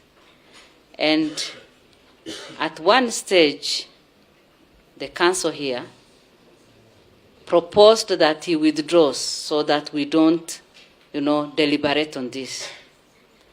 I know some of us are real Africans, and discussing bedroom matters is not very pleasing. But we have been put in this situation by the mover and his counsel. Now that they did not withdrew yesterday, we have no option but we have to wrestle with all this. And ours is just to say we do not want to get into the details, but for every case that has been presented, they are at liberty to respond, so that just as we publicly heard the mover yesterday, they can also respond and the public can also hear their side. I don't know why we are being affected, because if we were not affected yesterday when we heard all this news, we shouldn't be affected today when it is the second day and we are even used to now the things that are happening. So I suggest that we proceed for the next 20 minutes. At 1, we will break for lunch, and then we will come back. Thank you. Much obliged, Chair. So, Honorable Linturi, the document at page 306, why have you placed it before this committee?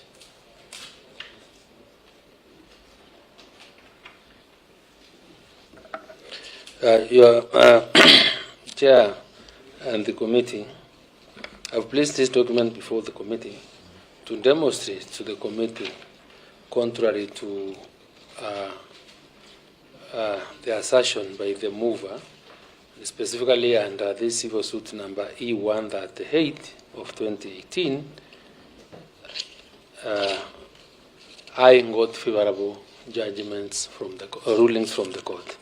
So there is a favorable ruling from the court on the matters in ground 2 again in your favor. Correct.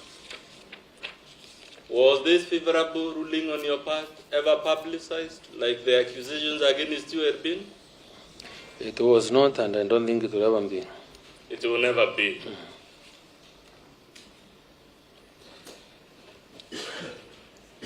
Let's go to the document at page 314.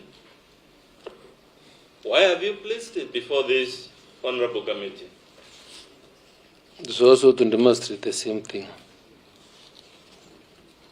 Again, the court dedicated you. Was this publicized? Did it hit headline news? It was not. It was not reported. Yeah. Let's go to the document at page 319. What is it and why have you placed it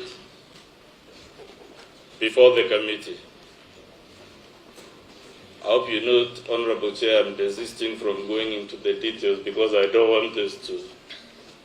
This is also another court order which was in my favor and which also was directing the police to give security to evict the member from my house. Was this decision in your favor given the publicity that for 5 years the world kept being told about the bad Linturi? It was not. It was not publicized. And why have you placed the document at page 320 before the committee? Is also another document to prove to the committee, despite her losing those cases, she went for appeal, and the appeal was also dismissed by the court. So she lost, she appealed, but she still lost. Yes. Was that victory on your part, given the publicity, to erase the image the world has been fed for years and years of Linturi the bad guy? It was never done, contrary to what had been published before, as a man who depends on a woman for livelihood, or is kept. Do you actually depend on women for livelihood, Honorable Linturi? I maintain them.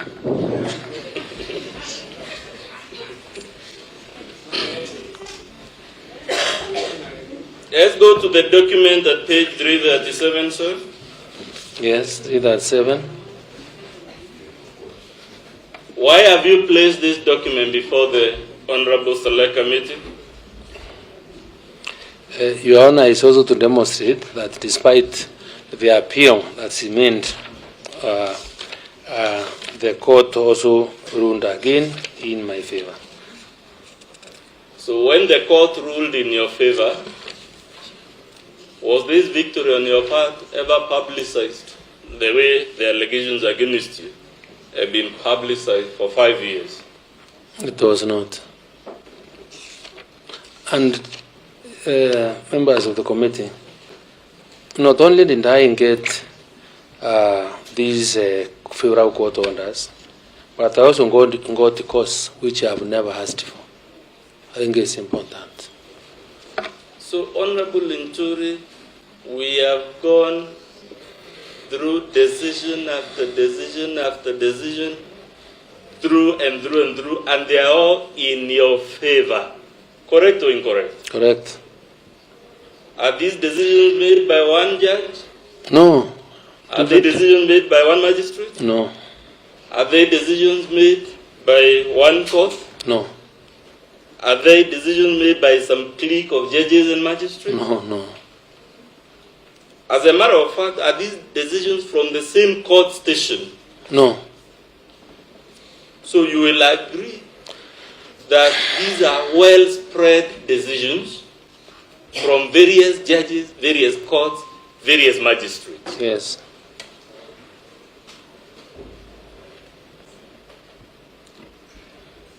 Let's go to the document at page 361.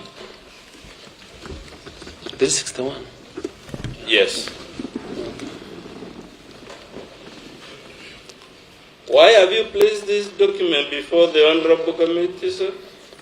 I have placed this document before the committee to demonstrate that the alleged contract that give leeway or room for Africa, Western Capital African Datomite, to use the NSPMB infrastructure to display is GPC and diatomaceous material was signed or executed long before I assumed the office of Cabinet Secretary. What is the date given on the face of the document? That the 1st March 2022. Were you the Cabinet Secretary? I was not. On that date? No. To the best of your knowledge, sir, can you be dismissed from office for agreement signed before you took up that office? If that was to happen, it would be very unfair. And by the way, even the current administration had not come to office. It's not only Mithika Linturi'S CS. Even the current administration. So the entire Kenya Kwanza administration had not even come to office? Yes. You are accused, sir, through this document of lying that this agreement was for a soil conditioner and not fertilizer. Does the word fertilizer appear anywhere in this agreement? I have not seen any at all, and it doesn't. How many pages does this document have? I think 5. 5 pages. No, and 6. 6. And then here for and 7. across all of them, the word fertilizer or its equivalent doesn't appear anywhere. Yes. What do you make then of the accusation against you that you lied to the departmental committee that this was an agreement for a soil conditioner? I think it's the mover who is trying to mislead the committee and not me. Who is either? It's the mover who is trying to mislead the committee, not you. Let's go to page 367.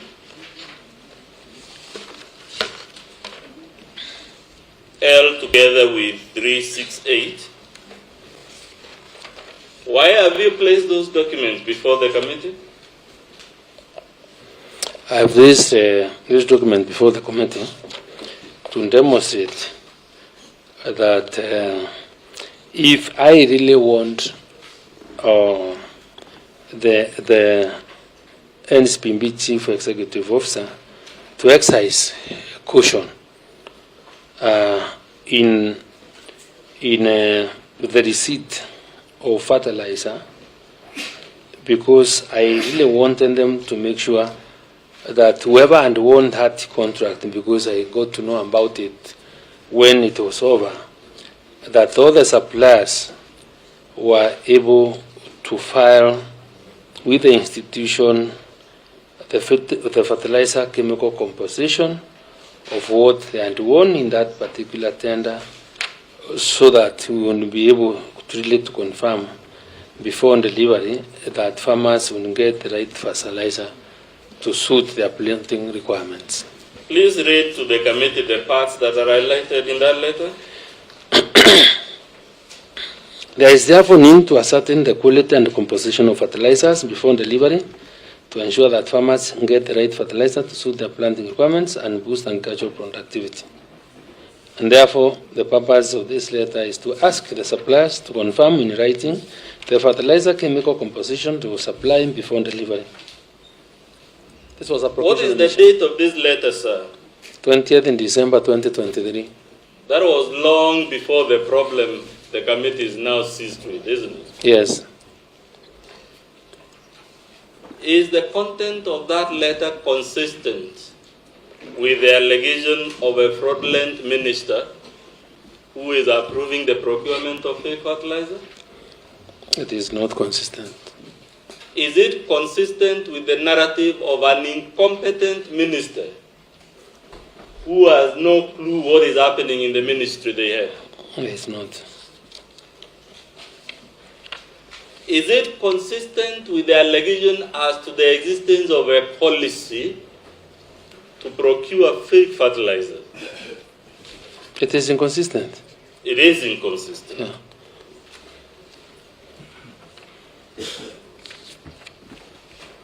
Let's go to 369. You noting the guidance already given by the committee. Why have you placed that document before the committee?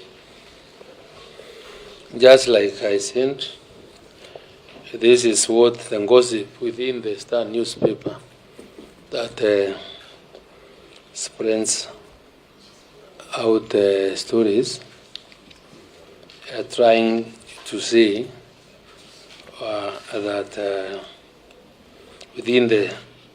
within sources close to power and intimated that one of the members from the Rift Valley and choreographed the fake fertilizer to have and if Irene, her ex-boyfriend, CS fired. Let's go to the document at 371. Why have you placed, what is it and why have you placed it before this committee?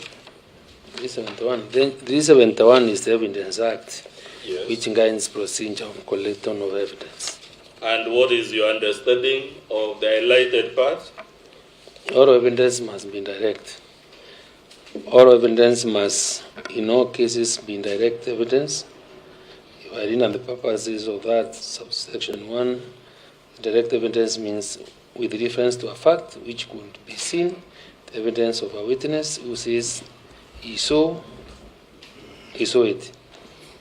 With the reference to a fact which could be heard, the evidence of a witness who says he heard it. And the reference to a fact which could be perceived by any other sense or any other manner, the evidence of a witness who says he perceived it by that sense or in that manner.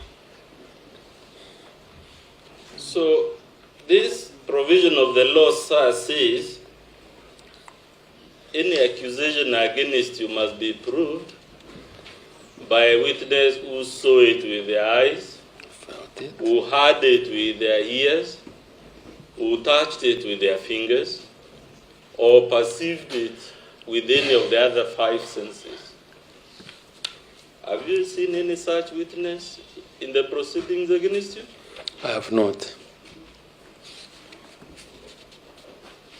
How about the document at page 373? Why have you placed it before the committee?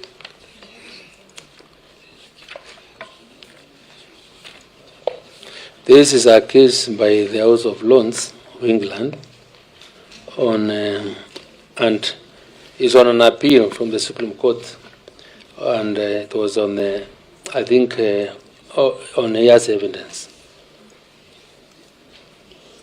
which the court held that the ones spoken by the woman did not form part of the registered tie and were not therefore accepted from the fundamental rule against. You say this is a decision of the House of Lords and you're a lawyer.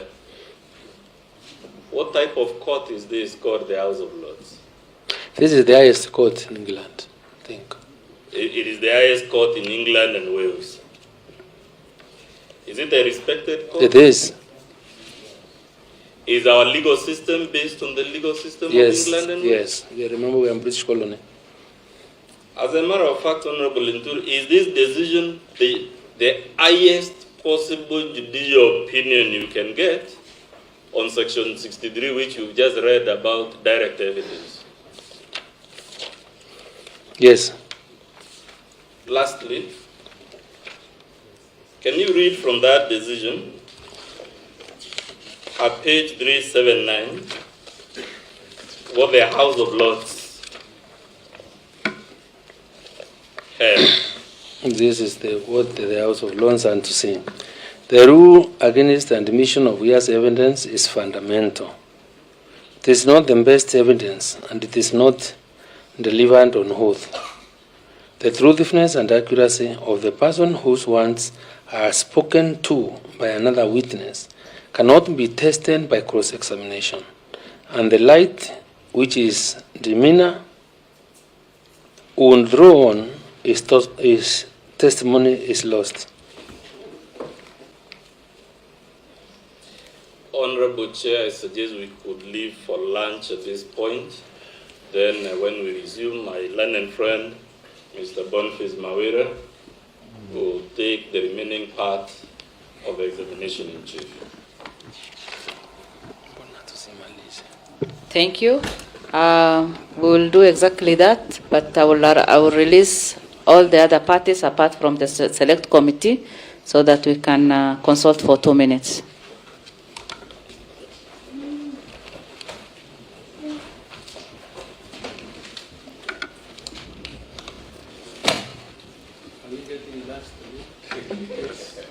Yes, we were generous yesterday and we are still generous even today. Thank you, Chair.